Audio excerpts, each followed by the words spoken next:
अऊज़ु बिल्लाहि मिनश शैतानिर रजीम बिस्मिल्लाहिर रहमानिर रहीम रब्बि इश्रह ली सदरी व यस्सिर ली अमरी वहलुल उक़दतम मिन लिसानी यफ़क़हू क़ौली। अस्सलामु अलैकुम व रहमतुल्लाहि व बरकातुहू। वालेकुम वालेकुम अस्सलाम अस्सलाम वरहमतुल्लाहि वरहमतुल्लाहि वबरकातुहू। अस्सलाम अस्सलाम वरहमतुल्लाहि वबरकातुहू। चलें, अल्हम्दुलिल्लाह आज काफ़ी जवाब आए हैं माशाअल्लाह। तो welcome to California Islamic university का special session on food and clothing. मतलब ये एक सेशन नहीं होगा, कुछ हो सकता है 2 हो जाए, हो सकता है 3 हो जाए, मैं कुछ अभी बता नहीं सकती हूँ, लेकिन आज उसका पार्ट 1 है स्पेशल सेशंस का। और आज हम स्टार्ट करेंगे इंशाल्लाह। देखें जितना भी हो सके, कोशिश करेंगे कि जितनी जल्दी हो सके, जितना शॉर्ट हो सके हम इसको ख़त्म करें, ताकि आपके पास सवाल जवाब के टाइम हो इंशाल्लाह। तो फूड एंड क्लोथिंग, आपको बताया ना ये special session on food and clothing है, यानी खाना पीना और लिबास, ग़िज़ा और लिबास। तो ये 2 जो ब्लेसिंग्स हैं अल्लाह की तरफ से, जो नेमतें हैं, अल्लाह की हर चीज़ नेमत है। अल्लाह ताला कुरान में कहते हैं किस किस नेमत को आप डिनाई करोगे, लेकिन 2 ब्लेसिंग्स ऐसी हैं जो अल्लाह ताला की तरफ से बहुत ज़्यादा ख़ास हैं, जिनको हम सोचते नहीं हैं। और अल्लाह ताला इन 2 ब्लेसिंग्स, इन 2 नेमतों का जिक्र अल्लाह ताला कहते हैं कि ये जन्नत की ब्लेसिंग्स हैं और ये सबसे ज्यादा ऊपर की ब्लेसिंग्स है। मतलब ये सबसे ज्यादा ब्लेस्ड चीजें हैं। कौन सी चीज है? फूड और क्लोथिंग, जैसा आपको बताया। अल्लाह ताला कुरान में फरमाते हैं सूरह ताहा में, सूरह नंबर 20 आया नंबर 118 118, इन्ना लका अल्ला तजुआ फीहा वला तारा। इसका क्या मतलब है? इन्ना यानी बेशक, लका आपके लिए, अल्लाह के नहीं है, तजुआ कि आप उसमें भूखे रहें, फीहा उसमें, वला तारा और आप नंगे रहें उसमें। यानी 2 चीजें अल्लाह ताला बहुत स्पेशली कह रहे हैं कि आपके लिए नहीं है ये कि आप भूखे रह जाएं और आप बरहना रह जाएं। और ये चीजें जन्नत की ब्लेसिंग्स में से अल्लाह ताला बयान करते हैं। और यही 2 बड़ी बड़ी ब्लेसिंग्स इसके अलावा भी थी, लेकिन ये 2 बहुत बड़ी बड़ी ब्लेसिंग्स थी जो अल्लाह ताला ने आदम अलैहिस्सलाम और हवा दोनों के लिए अल्लाह ताला ने जन्नत में प्रोवाइड की थी। और ये कौन सी ये दोनों चीजें थी? ग़िज़ा और लिबास। अल्लाह ताला सूरह बकरा में फरमाते हैं, सूरह नंबर 2 आया नंबर 35, वक़ुलना या आदम उस्कुन अंत व ज़ौजुकल जन्नता। और हमने कहा, ए आदम, आप और आपकी बीवी रहिए जन्नत में, वकुला मिन्हा रगदन हैसु शितुमा, और आप दोनों खाइए इसमें से, रगदन हैसु शितुमा, यानी आप जो खाना चाहें आप खाएं और जहां से खाना चाहें खाएं। किसी चीज की पाबंदी नहीं थी। एक पाबंदी सिर्फ दी अल्लाह ताला ने, वला तक़रबा, और आप दोनों में से कोई भी करीब ना जाए, हाज़िही शजरत, इस दरख्त के। एक दरख्त था जिसका अल्लाह ताला ने कुरान में नहीं बताया कि किस चीज का दरख्त था। अगर उसका जब अल्लाह ने नहीं बताया, हमें भी कोई जरूरत नहीं है कि हम बोलें कि ये एप्पल ट्री थी या ये गंदम था या जो भी था। बस हमें इतना याद रखना कि अल्लाह ताला ने कहा कि एक ऐसा दरख्त है, इसके करीब आप लोग मत जाएं, और अगर आप चले गए तो क्या हो जाएगा? फतकूना मिनज़ ज़ालिमीन, आप किस में से हो जाएंगे? जुल्म करने वालों में से।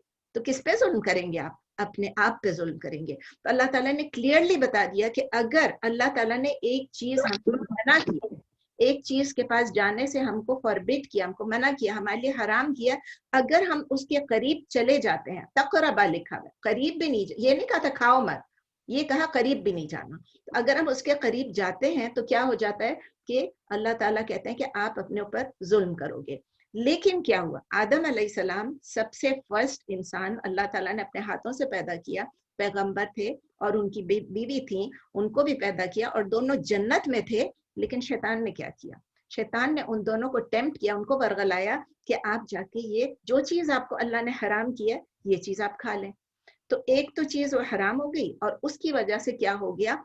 उनके उनकी जो नेकेडनेस है वो सामने आ गई। दोनों चीजें एक चीज से रिलेटेड थी। तो शैतान क्या वहां पर रुक गया कि चलो मैंने तो अपना काम कर दिखाया, आदम अलैहिस्सलाम और हवा को दोनों को मैंने टेम्प्ट कर दिया, दोनों जन्नत से निकल गए? नहीं, वो स्टॉप नहीं हुआ और वो कभी भी स्टॉप नहीं होगा। उसने ये वादा किया, उसने चैलेंज किया, बल्कि अल्लाह ताला को चैलेंज किया है कि मैं आपके बंदों को बहकाऊंगा, राइट से, लेफ्ट से, ऊपर से, नीचे से, हर तरफ से वो बहकाता ही रहेगा। तो वो कंटिन्यू करेगा।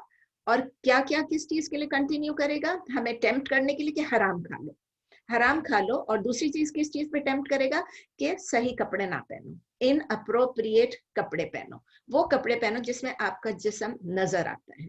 लेकिन अल्हम्दुलिल्लाह अल्लाह ताला ने हमें एक ऐसे दीन से ब्लेस किया है, हमें कुरान में और हदीस में ऐसी बातें बता दी हैं, ये खूबसूरत दीन, कि हमें क्या खाना चाहिए, क्या नहीं खाना चाहिए और कैसे कपड़े पहनने चाहिए।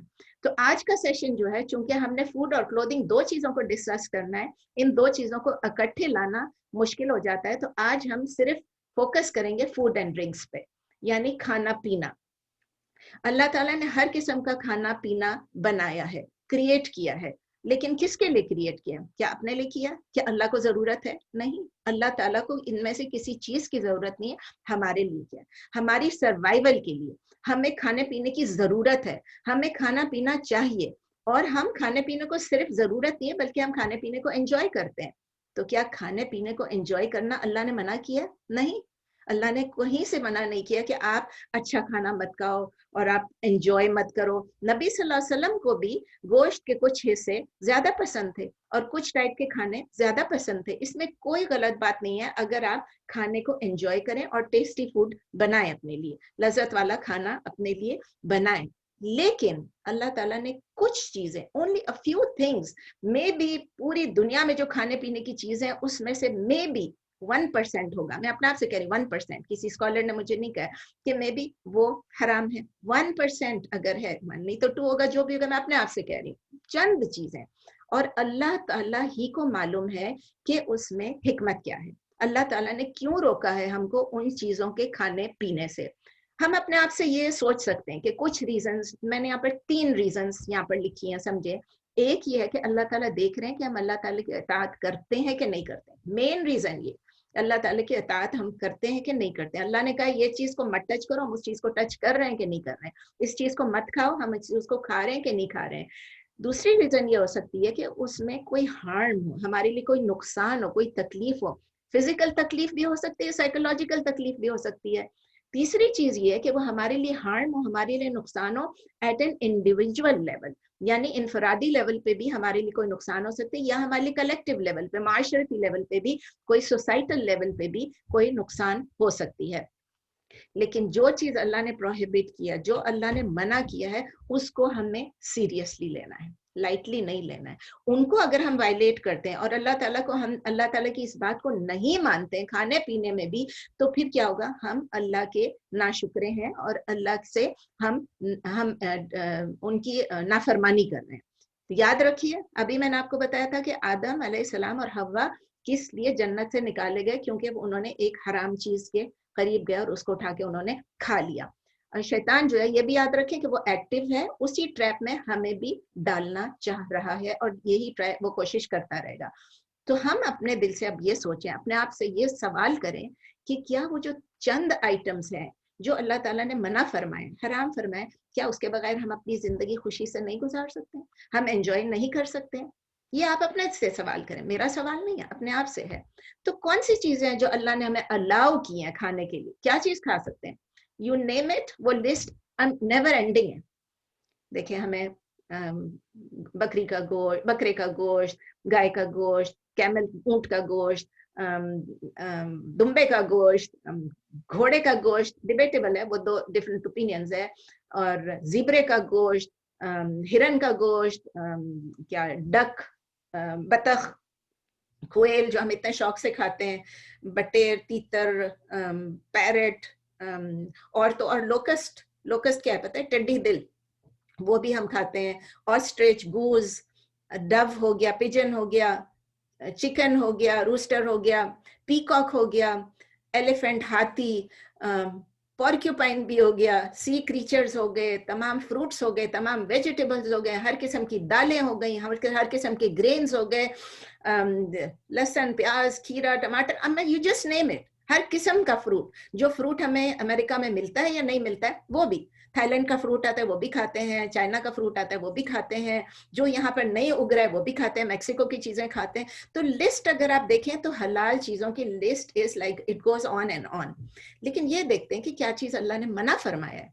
सबसे पहले हम इसमें लैंड एनिमल्स को देखेंगे, यानी जो हमारे जमीन पे चरने वाले जो जानवर हैं। सबसे पहले क्या मना फरमाया, समझ लें आप, पिग। पिग यानी सुअर, और उसमें हर किस्म के पिग्स आते हैं। ये नहीं कि ये पिग वाइट है तो ये ब्लैक है तो ये फला है तो ये बोर है तो ये फला है, वो नहीं, हर किस्म का पिग वो हमें मना है। चाहे वो घर में किसी ने पाला हो, चाहे वो फार्म से उठाया हो, चाहे वो जंगल से उठाया हो। और पिग का हर पार्ट, एवरी पार्ट या all parts of a pig जो है वो भी मना है। और एनी प्रोडक्ट, कोई भी प्रोडक्ट जो कि पिग फैट से बना हुआ है, जो कि पिग फैट से बना हुआ है, यानी वो जेलेटिन वगैरह जो हम आगे मैं जेलेटिन आपको डिटेल में बताऊंगी इंशाल्लाह, वो चीजें जो कि पोर्साइन जेलेटिन कहा जाता है, यानी वो जो कि पिग के फैट से बना हुआ है। इसमें रीजन क्या होगी, विजडम क्या होगी, हिकमत क्या होगी, हमें मालूम नहीं है, लेकिन बहुत सारे अब स्टडीज हो रहे हैं जिसमें इसको बहुत हमारे लिए नुकसानदेह लोग बता रहे हैं, रिसर्चर्स बता रहे हैं, जो मुसलमान नहीं, नॉन मुस्लिम रिसर्चर्स। और एक बात ये हो सकती है कि पिग जो है वो इतना फिल्थी एनिमल है, one of the filthiest animals in existence. क्यों? वो फीसिस भी खाता है, यानी जहां भी उसको गंद बला शिट पॉटी जो भी मिलती है हर कुछ वो खा लेता है। और अगर वो बहुत अच्छे फार्म में भी रह रहे हैं, किसी ने खुद रेस किया हुआ है, घर में भी रखा हुआ है, तो भी बहुत सारी हेल्थ रिस्क हैं और बहुत सारी डिजीजेस हैं जो लोगों ने मालूम किए कि वो पिग के मीट खाने से होता है। तो नंबर 1 पिग्स थे। Number 2 all types of dogs. अब ये भी नहीं कि मेरा पालतू कुत्ता है, बहुत प्यारा कुत्ता है, लेकिन खा नहीं सकते आप उसको। डोंकीज, म्यूल्स, मतलब गधे, खच्चर, कुत्ता, गधा, खच्चर। इसके अलावा वो नंबर 5वां वो है, वो जो कार्निवोरस एनिमल्स होते हैं जो कि अपने फैंग्स से या क्लॉज से हंट करते हैं, यानी जो गोश्तखोर दरिंदे होते हैं। गोश्तखोर दरिंदे होते हैं जो अपने इन दांतों से और या अपने पंजों से वो शिकार करते हैं। इसमें कौन कौन आ गया? लायंस आ गए, शेर आ गए, चीता आ गया, टाइगर आ गया, लेपर्ड आ गया, वुल्फ्स आ गए, फॉक्सेस हो गई, cats, hyenas, monkeys, bears, etcetera etcetera. आप लोगों को पता है, वो आप कहीं भी डाल के गूगल में डाल के कौन कौन से जानवर जो हैं वो अपने फैंग्स से खाते हैं, या कौन अपने शिकार करते हैं और कौन अपने क्लॉज से करते हैं। इसमें भी कुछ रीजंस हैं। हेल्थ रिस्क है सबसे पहले, क्योंकि जो जानवर दूसरे जानवर को खा रहा है उसके लिए भी तो कोई हेल्थ रिस्क है ना।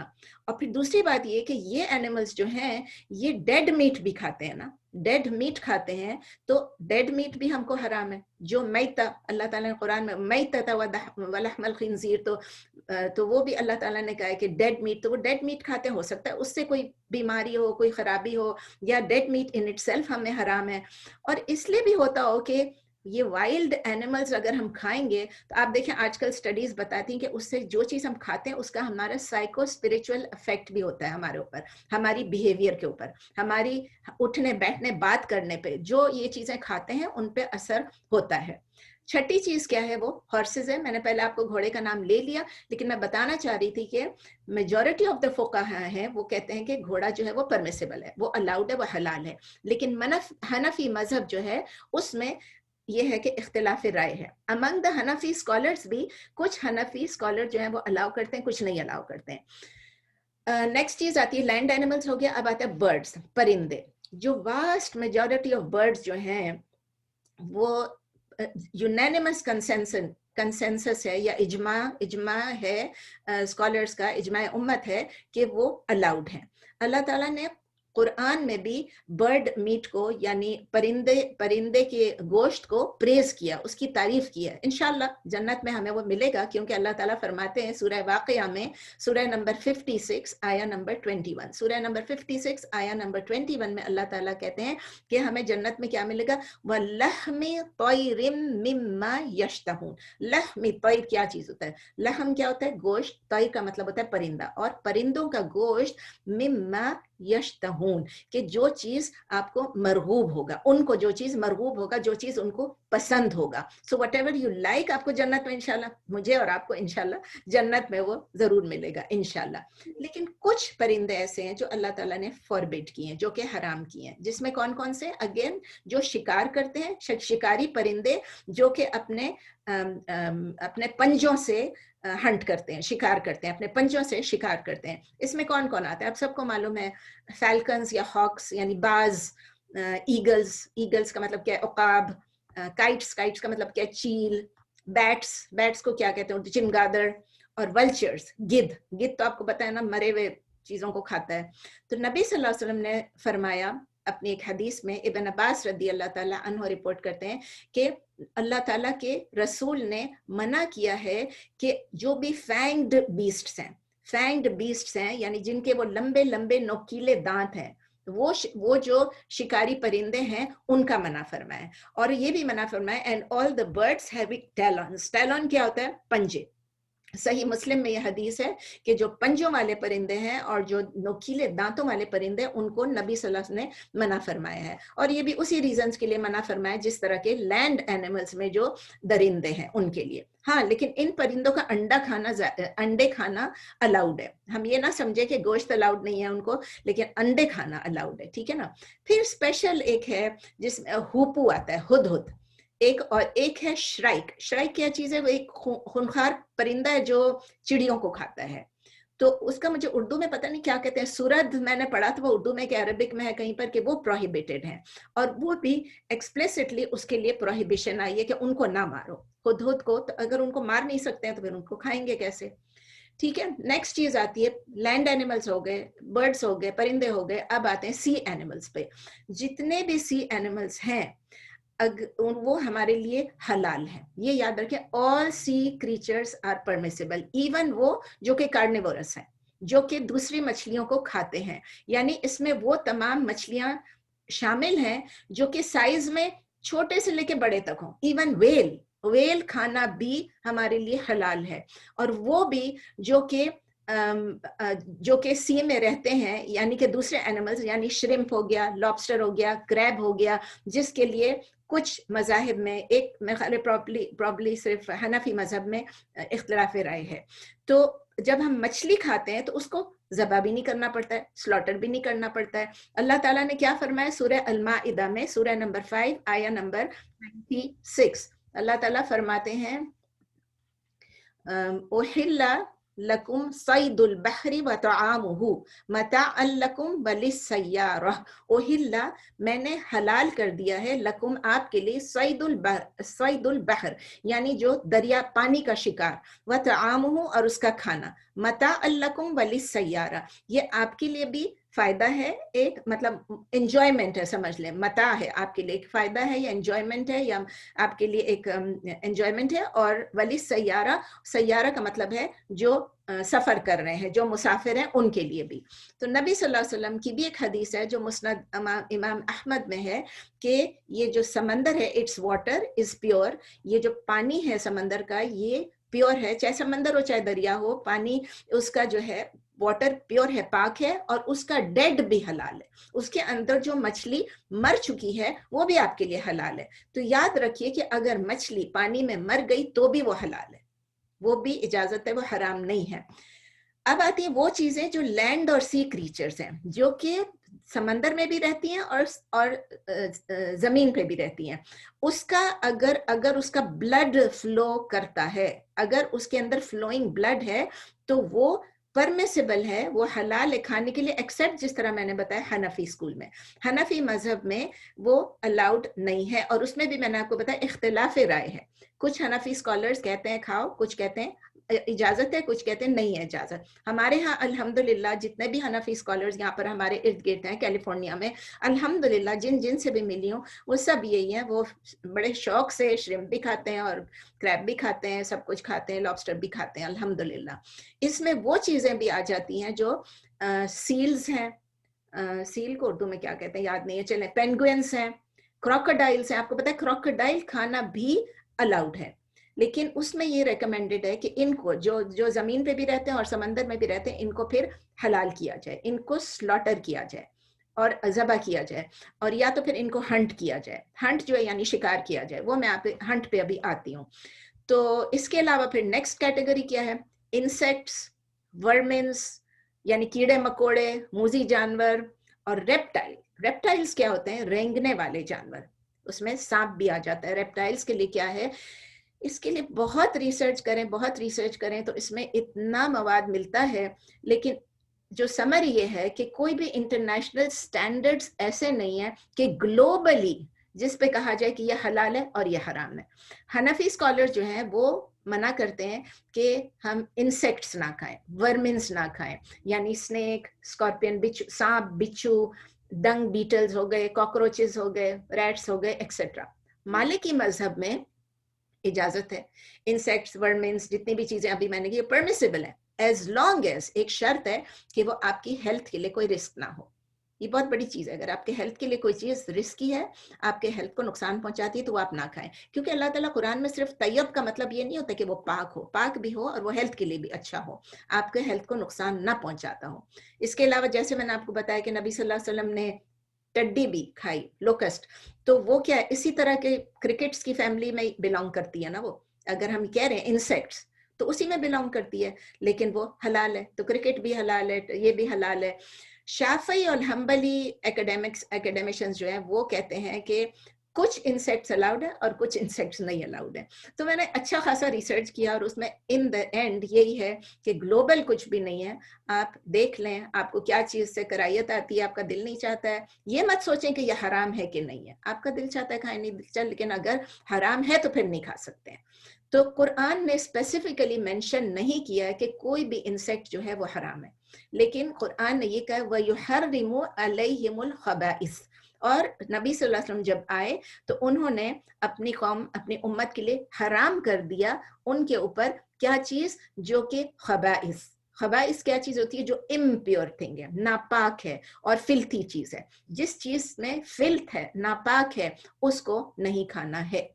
ठीक है, अब आते हैं डेड एनिमल्स पे। मैतता, मैता क्या चीज है, वो भी कोई भी नॉन सी एनिमल, यानी जिसके अंदर ब्लड फ्लो करती है और वो समंदर का रहने वाला जानवर नहीं है, अगर वो जमीन वाला जानवर है और वो मर जाता है विदाउट ज़बह किए हुए, तो उसको क्या कहते हैं, उसको कैरियन कहते हैं, और उसको उर्दू में उसमें क्या कहते हैं, अरबी में कहते हैं मैता, मैता, मैतता दोनों। तो ये जो मैता जो चीज है वो हराम है, स्ट्रिक्टली हराम है। अल्लाह ताला सूरह अल-माइदा में फरमाते हैं, सूरह नंबर 5 आया नंबर 3, हुर्रिमत अलैकुमुल मैततु वद्दमु वलहमुल खिंजीर वमा उहिल्ला लिगैरिल्लाहि बिही वलमुनखनिकतु वलमौकूज़तु वलमुतरद्दियतु वन्नतीहतु वमा अकल सबउ इल्ला मा ज़क्कैतुम वमा ज़ुबिहा अला नुसबी वअन तस्तक़सिमू बिल अज़लाम ज़ालिकुम फिस्क अल-यौमा यइसल्लज़ीना कफ़रू मिन दीनिकुम फला तख़शौहुम वख़शौनी। अल्लाह ताला फरमाते हैं, मैं पूरा वर्ड फॉर वर्ड नहीं करती हूँ, देर लग जाएगी, इसका लुब्बे लुबाब ये है कि आपके ऊपर मुर्दार यानी जो मरा हुआ जानवर है वो, और खून, लहू और सुअर का गोश्त हराम कर दिया गया, और वो जानवर जिस पे अल्लाह के सिवा किसी और का नाम पुकारा जाए। हम कहते हैं ना अल्लाह का नाम, लेकिन याद रखिए आगे मैं डील करूंगी इससे, अल्लाह के सिवा किसी और का नाम पुकारा जाए, जो गला घोंट कर या चोट से, बुलंदी से गिरकर, या क्या कहते हैं सींग मारने से मर गया हो, और वो जिसे किसी दरिंदे ने फाड़ डाला हो, किसी ने चीड़ फाड़ डाला हो, सिवाय उसके जिसे तुमने ज़बा कर लिया हो। यानी ये जो भी, अगर गिर भी गया, मर भी गया, गिर भी गया, चोट भी लग गई, जख्मी भी हो गया, फाड़ भी दिया किसी ने, लेकिन अभी वो जिंदा है, तो जिसे तुमने ज़बा कर लिया हो मरने से पहले, और वो जो किसी थान पर ज़बा किया जाए, यानी किसी के नाम पे ज़बा किया जाए। आपको पता है हमारे पास ये बहुत कॉमन है, मैं भी इस डिटेल में नहीं पढ़ना चाहती हूँ, वो तो शिर्क है ना, प्योर शिर्क वाले कॉन्टेक्स्ट में मैं आप लोगों को सब बता चुकी हूँ। जो किसी और के नाम पे, किसी के आस्थाने पे किसी चीज के लिए ज़बा किया जाए, वो सब हराम है। और के जुए के तीर से, यानी वो चीज जो हम किसी क्या करते हैं, वो जो किस्मत का हाल मालूम करते हैं, वो उससे वो भी मना है, तकसीम किया जाता है, और ये सब गुनाह है। अल्लाह ताला कह रहे हैं सब फिल्थ है, आज तुम्हारे दीन से काफिर नाउमीद हो गए, सो इनसे न डरो और मुझसे डरो। बहुत अच्छा अल्लाह ताला ने फरमा दिया कि बस मुझसे डरो। तो इससे कोई फर्क नहीं पड़ता कि वो एनिमल जो है, जो कि अगर नेचुरली मरा हो, किसी बीमारी से मरा नहीं हो, मरने वाला हो, ठीक है ना, मरने वाला हो, अगर वो नेचुरली मरने वाला हो, या किसी बीमारी से मरने वाला हो, या स्ट्रैंगलिंग से मरने वाला हो, या किसी कोई वायलेंट ब्लो लगी है उससे मरने वाला हो, या किसी जख्म से, किसी वुंड से, अगर तो वो जिंदा है, मरा नहीं है, बेहोश है, अनकॉन्शियस है, मरने वाला है लेकिन मरा नहीं है, तो उसको आप ज़बा करके खा सकते हैं बिफोर इट डाइज। ये बहुत बड़ा एक मसला है जो अक्सर लोग पूछते हैं, लेकिन ये जख्मी था, गिर गया था फला। लेकिन सबसे इससे भी ज्यादा इंपॉर्टेंट ये है कि once the animal is dead, अगर वो जानवर मर चुका है, देयर इज नथिंग जो कि मुसलमानों के लिए अलाउ करता है कि आप उसको कंज्यूम उसको खाएं, उसे कंज्यूम करें। ये इसलिए है, शायद हमें पता नहीं है, लेकिन हिकमत इसमें यही होगी कि जैसे ही मौत आती है जानवर की, तो वो ब्लड जो है वो इमीडिएटली कंजील कर लेता है, वो कंजील हो जाता है और वो गोश्त के अंदर घुसना शुरू हो जाता है। It eventually permeates the flesh. तो सी क्रीचर्स जो हैं, जैसे आपको बताया, उसमें ज़बा करने का नहीं है, उसमें ये रिस्क नहीं है इन्वॉल्व, तो वो इस रूलिंग से खारिज है। अब इसमें जो हम पढ़ रहे थे अभी सूरह माइदा के, इसमें एक चीज और थी, हमने पिग डिस्कस कर लिया, मुर्दार डिस्कस कर लिया, ब्लड का क्या है। बाज लोग ये समझते हैं कि थोड़ा सा ब्लड अगर लगा हुआ है उसको साफ करो, उसको निकालो, उसको करो। नहीं, हमारे सामने हदीसें हैं। क्या नबी सल्लल्लाहु अलैहि वसल्लम जब खाया करते थे तो गोश्त में से ताजा खून नजर भी आ रहा होता था। वो हम स्टेक बनाते हैं, उसमें जब हम कहते हैं नहीं नहीं नहीं इसको पूरी तरह पकाओ, पूरी तरह पकाओ, वो जब पूरी तरह स्टेक को पकाते हैं उसका तो कोई मजा ही नहीं रहता, इतना हार्ड हो जाता है, ड्राई हो जाता है। मैं तो बिल्कुल रेड लेती हूँ ताकि उसमें मुझे खून दिख रहा है, लेकिन मुझे मालूम है कि ये खून ठीक है। कौन सा खून मना है? जो गश करके निकलता है जब उसको स्लॉटर करते हैं एक जानवर को, तो उसका खून एकदम से निकलता है। आप सब ने देखा है, इंशाल्लाह मुझे उम्मीद है कि आप सब आइंदा भी देखेंगे कि जब कुर्बानी करते हैं और या हमारे सामने अगर कोई ज़बा भी कर रहा है तो क्या होता है कि उसमें से खून निकलता है, हर जानवर में से खून निकलता है। तो वो उसमें अल्लाह ताला ने मना किया, प्रॉबेबली डिजीजेस की वजह से, क्योंकि खून के अंदर बहुत सारा यूरिक एसिड होता है जो कि हमारे लिए बहुत नुकसान होता है। लेकिन स्मॉल अमाउंट ऑफ ब्लड, जिस तरह मैंने आपको बताया, जो कि आपके खाने में रह जाता है, जो मीट में थोड़ा सा रह जाता है, उसको घस घस के निकालने की, धो के पत्थरों से रगड़ के निकालने की जरूरत नहीं है, उसको ओवरलुक किया जाता है। और मैंने बताया भी कि हदीस में भी है कि नबी सल्लल्लाहु अलैहि वसल्लम और उनकी वाइफ जो है वो खाते थे तो उसमें खून नजर आता था। एक और चीज जो बहुत इंपॉर्टेंट है हमारे लिए, जो हराम है, वो क्या चीज है? इंटॉक्सिकेंट्स को अरबिक में कहते हैं खमर, और उर्दू में हम क्या कहेंगे? नशा आवर अशिया। अल्लाह ताला सूरह अल-माइदा में फरमाते हैं, सूरह नंबर 5 आया नंबर 90, या अय्युहल्लज़ीना आमनू, ए लोगो जो ईमान लाए हो, इन्नमल खम्रु वल मैसिरु वल अंसाबु वल अज़लामु रिज्स। ये सबसे पहले अल्लाह ताला बता रहे हैं हमको कि ए लोगों जो ईमान लाए हो, क्या क्या चीजें? इंटॉक्सिकेंट्स, खमर यानी नशा आवर चीज, वल मैसिर और जुआ, वल अंसाब और वो जो फाल निकालना होता है। जिस तरह हम तो आजकल, तो पाकिस्तान में तो आजकल क्या है, सालों साल से चल रहा है, हमारे लिए टीवी पे भी फाल निकल रहे हैं, आपके लिए ये हफ्ता कैसा रहेगा, वो हफ्ता कैसा रहेगा, मैंने आपके लिए इस्तिखारा किया, लोग आके कहते हैं। कोई किसी के लिए इस्तिखारा नहीं कर सकता, याद रखिए, ये हमने इस्तिखारा के चैप्टर में किया हुआ है ऑलरेडी, लेकिन फिर भी इसमें आपको याद दिला रही हूँ। कोई फाल निकाल के कह दे ये आपके लिए बुरा है, ये आपके लिए अच्छा है, दिस इज ऑल नॉनसेंस। इस्लाम में इसकी कोई गुंजाइश ही नहीं है। वल अंसाबु वल अज़लामु, ये सब और ये तीर वीर से जो निकालना, और ये अच्छा है कि बुरा है, ये सब क्या है? रिज से है, ये सब फिल्थ है, ये गंदे काम है। और मिन अमल शैतान, ये किसके काम है? ये शैतान के अमल है। आप सोच लें कि शैतान ने जो कहा था कि मैं इनको बहकाऊंगा, तो हमें इस जब नहीं बहका सकता है, हमें अगर कहता है नमाज छोड़ दो, हम नहीं छोड़ेंगे, हमें कहता है ईमान छोड़ दो, हम नहीं, कुफर करो, हम नहीं करेंगे, तो तरीके से वो हमें ये चीजें कराता है। रोजे छोड़ दो, हज, तो वो हमें ये कहता है कि ये चीजें कर लो, ये उसी के काम है। फज्तनिबूहु लअल्लकुम तुफ्लिहून, फज्तनिबूहु, तो आप उनसे इज्तिनाब करो, उनसे दूर रहो, उनसे बचते रहो, ताकि लअल्लकुम तुफ्लिहून, ताकि आप फलाह पाएं। तो नबी सल्लल्लाहु अलैहि वसल्लम ने भी कहा कि हर इंटॉक्सिकेंट, प्लीज अपनी माइक बंद कर लीजिए, एवरी इंटॉक्सिकेंट इज खमर, यानी कि हर चीज जो आपको नशा दिलाती है वो खमर है, उसको खमर कहते हैं। और अल्लाह ताला ने यहाँ कुरान में लिखा है खमर वल मैसिरो, ठीक है ना, खमर वल मैसिरो। तो हर चीज जो आपको नशा दे सकती है वो क्या है? वो हराम है, और ये सही मुस्लिम में है। अब खमर है क्या? खमर को थोड़ा सा डिस्क्राइब कर लेते हैं ताकि लोगों के दिमाग में जो एक है ना, ये अलाउड है, वो अलाउड है, ये अलाउड नहीं है। खमर वो चीज है जो कवर करती है किसी चीज को, और खमर किस चीज को कवर करती है? हमारे इम्पेयर कर देती है, सोचने समझने की कुव्वत खराब कर देती है। किस चीज को? हमारे इंटेलेक्ट को, हमारी सोचने समझने की कुव्वत को खत्म कर देती है, उसको कवर कर देती है, उसको इम्पेयर कर देती है। ठीक है ना, हम सोचने समझने के काबिल नहीं रहते अगर हम नशे में हैं। तो इसमें वो तमाम एल्कोहलिक बेवरेजेस भी आ जाते हैं, तमाम एल्कोहलिक ड्रिंक्स आ जाते हैं, और इसमें ड्रग्स भी आ जाते हैं। ड्रग्स भी, अब ड्रग्स का नाम कुरान में एज इट इज नहीं लिखा हुआ है कि ड्रग्स, लेकिन खमर लिखा है। Qamar means the same thing. अब खमर का मतलब ये कि अल्कोहलिक बेवरेजेस भी आ जाते हैं और ड्रग्स भी आ जाते हैं। इन दोनों की जो इंटॉक्सिकेटिंग इफेक्ट होती है वो डिफरेंट है, इट्स डिफरेंट। लेकिन जिस चीज से भी आपकी जजमेंट आपकी इम्पेयर हो जाती है, समझ लें कि वो नशा है, किसी भी किस्म का नशा है। और ये हर चीज को अप्लाई करती है, चाहे वो, मुझे नाम नहीं आते, मैरिजुआना है, चर्स जिसको शायद कहते हैं, बाकी बहुत सारे नाम है, मुझे सारे नाम नहीं आते। एक्सटेसी भी उसमें आ जाती है, बेखुदी जिसको कहते हैं। तो जनरल प्रिंसिपल क्या है इन चीजों के बारे में, इंटॉक्सिकेंट्स के बारे में? नबी सल्लल्लाहु अलैहि वसल्लम ने फरमाया, बहुत गौर से सुन लीजिए, अपने जानने वालों को ये बता दीजिए कि जो चीज बड़े अमाउंट्स में इंटॉक्सिकेट करती है, वो चीज इवन स्मॉल अमाउंट्स में, थोड़े से अमाउंट्स में भी, यानी एक सिप भी अगर आप लेते हैं तो वो हराम है, वो हराम है, प्रोहिबिटेड है, वो मना है, वो हराम है। हमारे लोग अक्सर ये कहते हैं ना, जानने वालों को मैंने देखा है, कहते हैं नहीं नहीं हम पीते हैं लेकिन सोशल ड्रिंकिंग करते हैं, बहुत थोड़ा पीते हैं और हमें कभी भी नशा नहीं आता है, you know, we leave it before we get drunk. आपको क्या मालूम कि वो कौन सा आखिरी सिप होगा जिससे आप ड्रंक हो जाएंगे? और हर ड्रंक जो बंदा होता है ना, वो ये समझता है मैं ड्रंक नहीं हूँ।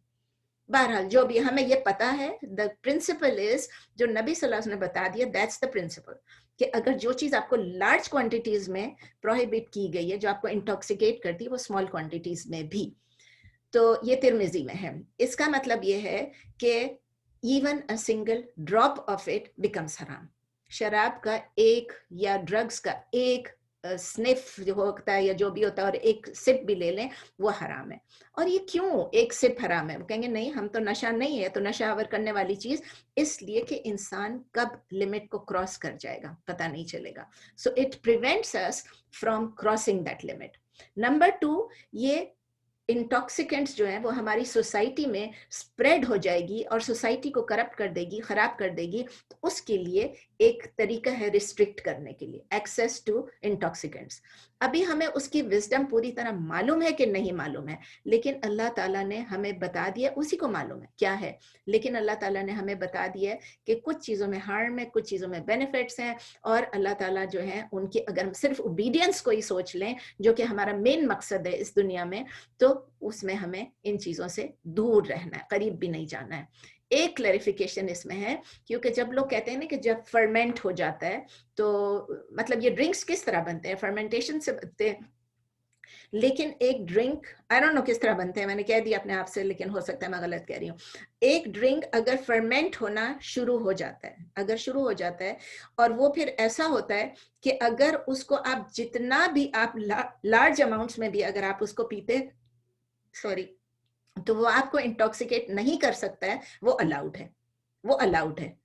तो मसलन आपको बताती हूँ कि अल्कोहल जो है वो इस ऐसे एक कंपाउंड को कहते हैं, फ्रॉम अ केमिकल पर्सपेक्टिव, ऐसा एक कंपाउंड होता है जिसको हाइड्रोक्सिल कहते हैं, OH उस ग्रुप में होता है। इस्लाम हर किस्म के अल्कोहल्स को प्रोहिबिट नहीं कर रहा है, ये भी आप सुन लें। मसलन सॉर्बिटॉल है, ज़ाइलेटॉल है, ग्लिसरीन है, वो चीजें मना नहीं है। ये उन चीजों को, उन अल्कोहल्स को मना करती है जो कि लार्ज क्वांटिटीज में इंटॉक्सिकेट करती हैं। इसलिए जो अल्कोहल है, अगर वो इंटॉक्सिकेशन नहीं करती है, इस टाइप का अल्कोहल जो केमिकल अल्कोहल है या जो भी अल्कोहल है, लेकिन अगर वो लार्ज क्वांटिटीज में नहीं करती हैं आपको इंटॉक्सिकेट, तो वो हराम नहीं। ये फिर मैं क्लियरिफाई कर रही हूँ, बार बार कहती हूँ। लेकिन बहुत सारे लिक्विड इंटॉक्सिकेंट्स हैं, जैसे बियर है, वाइन है, ये सब चीजें, इनमें क्या होता है, इनमें एथिल अल्कोहल कहते हैं, इथाइल अल्कोहल, हम लोग इथाइल कहते थे अपने स्कूल में, कॉलेज में, यहाँ पता नहीं अमेरिका में क्या कहते हैं, लेकिन इथाइल अल्कोहल जिसको एथेनॉल कहते हैं, एथेनॉल होता है और वो इंटॉक्सिकेट करता है। तो अब हम अपने लिए एक उसूल बना लें, एक गाइडिंग प्रिंसिपल जो कि हमने नहीं बनाया, जो कि स्कॉलर्स ने बनाया है, कि जब आप कोई चीज खरीदते हैं, हर फूड को जब आप खरीदने जाते हैं या आप ड्रिंक को खरीदने जाते हैं, कोई भी बेवरेज है या खाना है, उसको आप एज अ होल देखेंगे. It should be taken as a whole rather than by analyzing its parts. उसके हर पार्ट को आप एनालाइज नहीं करेंगे. इसलिए जो उसके अंदर अल्कोहल का कंटेंट है, जो उसके अंदर एक प्रोडक्ट के अंदर, वो नहीं हम देखेंगे, उसको हम नहीं देखेंगे इसमें कंटेंट कम है कि. अक्सर लोग कहते हैं इसमें बस इतना सा था, इसमें हमने 1 टीस्पून था खाली, इसमें हमने, जब वो खरीदने जाते हैं तो कहते हैं इसमें 1 टीस्पून था. वो परमिसिबल है कि नहीं है, वो नहीं डिटरमाइन करेगा कि इसमें 1 चम्मच था या ज्यादा था. एग्जाम्पल आपको देती हूँ कि अगर एक एथेनॉल जो है, इथाइल अल्कोहल जो है, वो किसी प्रोडक्ट के साथ मिक्स्ड होता है. For example white wine mustard, white wine mustard हो गया, या कोई आइसक्रीम हो गया जिसमें वेनिला एक्सट्रैक्ट है, वेनिला एक्सट्रैक्ट वाली आइसक्रीम है, वो उस वक्त प्रोहिबिट होगी अगर उस प्रोडक्ट में, वो जो पूरा प्रोडक्ट है उसमें अगर लार्ज अमाउंट में आप खाएंगे या पिएंगे वो चीज, तो उसमें आपको इंटॉक्सिकेशन हो सकती है. ठीक है ना, उसमें एबिलिटी है इंटॉक्सिकेट करने की. लेकिन अगर ये चीजें मिक्स नहीं हुई हुई हैं, to the extent they can easily be separated, जैसे कि केक होता है, केक के ऊपर वो कहते हैं हमने रम पोर किया हुआ है, या किसी और जितने भी ये अलग अलग किस्म की डिजर्ट्स आती हैं, वो क्या होगा, वो 2 सेपरेट प्रोडक्ट्स हैं, वो मिक्स पूरी तरह नहीं हुए हैं, तो वो हराम हो जाएगा. रम वाली कोई चीज होगी और उसके अंदर पूरी तरह मिक्स नहीं है ऊपर से, तो वो हराम हो जाएगी. तो इसीलिए जब आप कोई चीज परचेज करें या आपके पास कोई चीज ओन करें, आप कोई चीज, तो इम्पोर्टेंट है आपके लिए कि आप इन 2 प्रोडक्ट्स में डिस्क्रिमिनेट करें, या डिस्क्रिमिनेट नहीं करें, डिफरेंशिएट करें. डिफरेंशिएट करें, डिस्क्रिमिनेशन तो हमको अलाउड नहीं है, सॉरी मैंने गलत बात कह दी. डिफरेंशिएट करें, इनमें आपको फर्क मालूम होना चाहिए. मैं 2 चीजों की आपको बताती हूँ. एक इंटॉक्सिकेटिंग सब्सटेंस है जैसे कि वाइन, तो हमें इजाजत नहीं है कि हम खरीदें या हम पजेस करें, यानी हमने नहीं खरीदा, किसी ने हमको दे दिया, हम कहेंगे नहीं मैंने तो नहीं खरीदा, मुझे तो किसी ने दिया है, ये तो मुझे गिफ्ट मिला है. तो दोनों चीजें में, दोनों चीजों के लिए we are not allowed to buy और टू पजेस, ओन करने के लिए, इवन अगर वो डाइल्यूट हो गया है और किसी खाने में मिक्स हो गया है या बेवरेज में मिक्स हो गया है, और वो इंटॉक्सिकेट नहीं करेगा. वो क्या चीज है, वो कोई भी इंटॉक्सिकेटिंग सब्सटेंस है, जैसे शराब हो गया, अगर किसी भी किस्म का वाइन हो गया. क्योंकि वाइन किस लिए प्रोड्यूस होता है, it is generally produce for the purpose of intoxication. तो हमें अलाउड नहीं है कि हम शराब को ड्रिंक करें, बाय करें, सेल करें, कैरी करें, और इवन हम किसी को सर्व करें. इसी तरह शराब के साथ इंटॉक्सिकेंट, दोनों चीजें एक साथ आ जाते हैं. ना हमें किसी से गिफ्ट लेना है, ना किसी को गिफ्ट देना है, ना किसी को गिफ्ट देना है. बहुत सारे लोग ये कहते हैं कि हमने किसी और के लिए खरीदा और किसी और को दिया है, ये क्रिसमस है और ये न्यू ईयर है और ये फला है. नहीं, ना आपने खरीदा है, ना खरीदना है, ना किसी को गिफ्ट देना है, और ना आपने उसको कैरी करना है, ना किसी को सर्व करना है, कुछ भी नहीं करना, सर्व भी नहीं करना है. अगर आपके कोई जानने वाले शराब पी रहे हैं और आपको कहते हैं ला के दो, आप उनको मना कर दें, आपके मैं नहीं, सॉरी मैं नहीं इसमें हिस्सा ले सकती. फिर एक केमिकल है, ये वाइन का बताया. दूसरा केमिकल है जिसका नाम है एथेनॉल, अभी मैंने आपको बताया था. वो परमिसिबल है क्योंकि वो एक केमिकल है जो कि दूसरे पर्पसेस के लिए भी यूज होता है, वो सिर्फ इंटॉक्सिकेशन के लिए नहीं होता है. It is not use directly for intoxication. शराब तो डायरेक्टली इंटॉक्सिकेशन आपको हाई कर देता है, लेकिन जो एथेनॉल है वो क्या है, वो it is not directly use for intoxication, although उसमें पोटेंशियल है. तो इसकी जो प्रिंसिपल है वो किस चीज पे अप्लाई होगी, जैसे नटमेग. नटमेग क्या होता है, जायफल. अब जायफल का हमें कभी पता ही नहीं था कि जायफल जो है वो भी अगर उसमें भी कोई ऐसी चीज है जो इंटॉक्सिकेट करती है, लेकिन वो ऐसी चीज है जो कि इंटॉक्सिकेशन के लिए नहीं यूज होती है. तो अगर जायफल आपने डाल दिया तो खाने में, तो वो अलाउड है. इसी तरह वेनिला एक्सट्रैक्ट, वेनिला एक्सट्रैक्ट भी अगर आप डालते हैं, कुछ लोग कहते हैं नहीं डालो, लेकिन वेनिला एक्सट्रैक्ट जो है अकॉर्डिंग टू मोस्ट स्कॉलर्स कि वो अलाउड है, क्योंकि वो इसलिए नहीं बना होता है कि किसी को वो, और कितना डालेंगे इतना डालेंगे, और वो मना नहीं है. इसी तरह माउथ वॉश आता है, माउथ वॉश के अंदर अल्कोहल आ जाता है. अभी हम लोग ढूंढ ढूंढ के ऐसे माउथ वॉश खरीदते हैं जो नॉन अल्कोहलिक होता है, जिसके अंदर अल्कोहल नहीं हो. और लेकिन फिर भी ये है कि इट्स ओके अगर आपने उससे कुल्ली कर लिया, उसको आपने थूक दिया, आप पेट के अंदर तो नहीं डाल रहे ना माउथ वॉश को, तो इंटॉक्सिकेट करने का कोई चांस ही नहीं है। तो मोस्ट अल्कोहल्स जो है वो लोशंस में भी वो एथेनॉल यूज होता है। तो कभी कभी लोशन के बारे में भी लोग बहुत पूछते हैं कि इस लोशन को हम लगा सकते हैं, नहीं लगा सकते हैं। खैर, आप लोशन को यूज कर सकते हैं लेकिन लोशन को पी नहीं सकते हैं। क्यों पी नहीं सकते हैं बताइए मुझे? इसलिए कि वो आपको इंटॉक्सिकेट नहीं करेगी लेकिन वो आपको मार डालेगी। लोशन के अंदर क्या क्या होता है आपको पता है, वो आपको it will kill you, just a joke, okay. अच्छा, इसके अलावा क्या चीज होती है? इम्प्योर सब्सटेंसेस, नापाक सब्सटेंस, नापाक या नजिस जिसको आप कहते हैं नापाक, कोई भी इम्प्योर सब्सटेंस, कोई भी नापाक चीज, कोई भी नजिस चीज जो है वो भी हराम है हमें। और वो जो है सिर्फ हराम नहीं होता, हम सोचें कि हमें खुद को भी नागवार गुजरेगी। मसलन ब्लड, अब ब्लड इम्प्योर भी होता है ना, फीसिस, आप किसी की अस्तगफिरुल्लाह किसी की पॉटी पिशी, ये सब चीजें हराम है। वॉमिट, एक बंदा वॉमिट करता है, दूसरा बंदा उसको कभी खाएगा, नागवार भी है आपको। सीमेन, जो प्री सेमाइनल फ्लूइड, ये सब चीजें जो हैं ये इसकी डिटेल्स में नहीं घुसती हूँ, लेकिन ये सब चीजें जो हैं इसको खाना या पीना जो है वो सब हराम है। ये नजिस थी, इम्प्योर चीजें थी, नापाक चीजें, फिल्थी सब्सटेंस। अब क्या आते हैं हार्मफुल चीजें, it may not be as filthy but it may be harmful. अब जो एनिमल होता है, कोई भी जानवर होता है, वो फिल्थी फूड खाता है, अगर जैसे कि वो डेड जानवरों को खाता है, वो ब्लड को खाता है, वो फीसेस को खाता है, तो उसका जो है अगर उसका जो मीट है वो हार्मफुल हो गया, तो हो सकता है हार्मफुल हो सकता है, इम्प्योर हो सकता है, तो फिर उसको हराम नहीं है लेकिन मकरूह है, डिसलाइक्ड है। क्योंकि कितना नुकसान वो आपको पहुंचा सकता है उस पर डिपेंड करेगा। अगर वो फिल्थ उसने इतना खाया है कि वो आपके लिए हराम, मतलब आपकी हेल्थ को नुकसान पहुंचा रहा है, तो फिर तो वो हराम हो जाएगा ना, क्योंकि जो चीज आपकी हेल्थ को नुकसान पहुंचाएगा वो हराम हो जाएगा।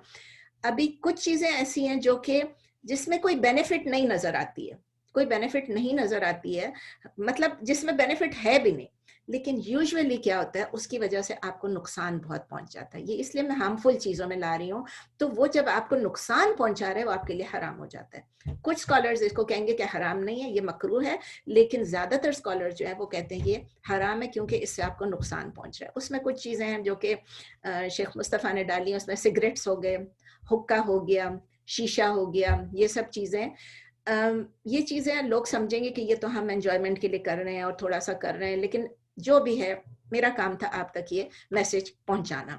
फिर ये है कि जो चीज आपको थोड़ी सी क्वांटिटी में नुकसान नहीं पहुंचा रही है, लेकिन वो अगर आप उसको ज्यादा खाएंगे तो वो आपको नुकसान पहुंचाएगी, तो उसके लिए भी आपको ख्याल रखना है कि आप, अगर आप समझे आप शुगर के मरीज हैं, आप डायबिटिक हैं, और उसके बाद आप कहते हैं नहीं नहीं शुगर तो हराम नहीं है, मैं शुगर खा रहा हूँ। हमने देखा है लोगों को किस तरह जब डायबिटिक होते हैं उनको शुगर खाने का कितना दिल चाह रहा होता है, मुझे कितना दिल चाह रहा होता है, अल्हम्दुलिल्लाह अभी डायबिटिक नहीं हूँ, प्री डायब हूँ, लेकिन फिर भी बहुत दिल चाह रहा होता है। तो इसीलिए शुगर हो गया, कोई कोलेस्ट्रॉल वाली चीज हो गई, कैफीन हो गया, कैफीन भी अगर हम लार्ज अमाउंट में कंज्यूम करते हैं तो हमारे लिए नुकसानदेह है। एक और चीज है जो ट्रांसफॉर्मेशन, किसी चीज की तब्दील कर देना, ये वो तब्दीली नहीं है जो पाकिस्तान की तब्दीली है, ये असल तब्दीली की बात कर रही हूँ, जो ट्रांसफॉर्म किसी चीज को कर देते हैं, तब्दील कर देते हैं, बदल देते हैं उसकी कॉम्पोजिशन को। तो एक चीज अगर समझिए कि जो कि वो जो कि हराम थी, ठीक है ना, हराम थी मैं नहीं कहती हूँ, मैं बस ये कहूँ हराम ही थी, समझे किसी किसी तरीके से वो हराम थी, लेकिन वो हलाल उस वक्त बन जाती है अगर उसके अंदर एक कंप्लीट ट्रांसफॉर्मेशन आ जाती, कंप्लीट ट्रांसफॉर्मेशन आ जाती, यानी उसमें केमिकल चेंज आ जाता है और वो एक और सब्सटेंस बन जाता है। अब ये चाहे नेचुरली होता हो और चाहे वो किसी और सब्सटेंस की मदद से होता हो। मसलन अब आपको एक एग्जांपल बता रही हूँ जो कि हर घर में आपको मालूम है, सिरका, नबी सल्लल्लाहु अलैहि वसल्लम की हदीस भी है सिरके के मुतालिक। तो जब वाइन होता है उसको जब फर्मेंट कर लेते हैं तो वो क्या बन जाता है, वो सिरका बन जाता है। अब सिरका आपको इंटॉक्सिकेट नहीं कर सकता है, तो सिरका जो है हलाल है, बल्कि बेहतर है, रेकमेंडेड है। और आजकल तो एप्पल्स, आजकल नहीं काफी सालों से एप्पल साइडर विनेगर का भी बहुत आ रहा है, तो आप आराम से वो पी सकते हैं, खा सकते हैं, जो भी डालना है, ठीक है ना। और अगर उसका नाम फिर भी लिखा हुआ है रेड वाइन विनेगर, जैसे शुरू में मैं कहती थी ओहो रेड वाइन विनेगर है, ये तो मैं नहीं ले सकती, वो भी हलाल है, वो भी हलाल है। तो इसी तरह से हार्मफुल चीज़ों में नहीं, ट्रांसफॉर्मेशन में ये भी आ जाता है कि अगर आपने सब्जी लगाई है, पौधे लगाए हैं, फ्रूट लगाया हुआ है और उसके अंदर पानी, गंदा पानी आ गया, सीवेज का पानी आ गया, सुवेज का पानी आ गया, तो फिर भी वो हराम नहीं हो जाएगा आपके लिए, अनलेस उसका असर, क्लियर इफेक्ट आपको नजर आता है कि वो फ्रूट्स के ऊपर या सब्जियों के ऊपर आ गया। हराम नहीं होगा, लेकिन उसको जाहिर हम अवॉइड करेंगे हेल्थ रीजंस की वजह से।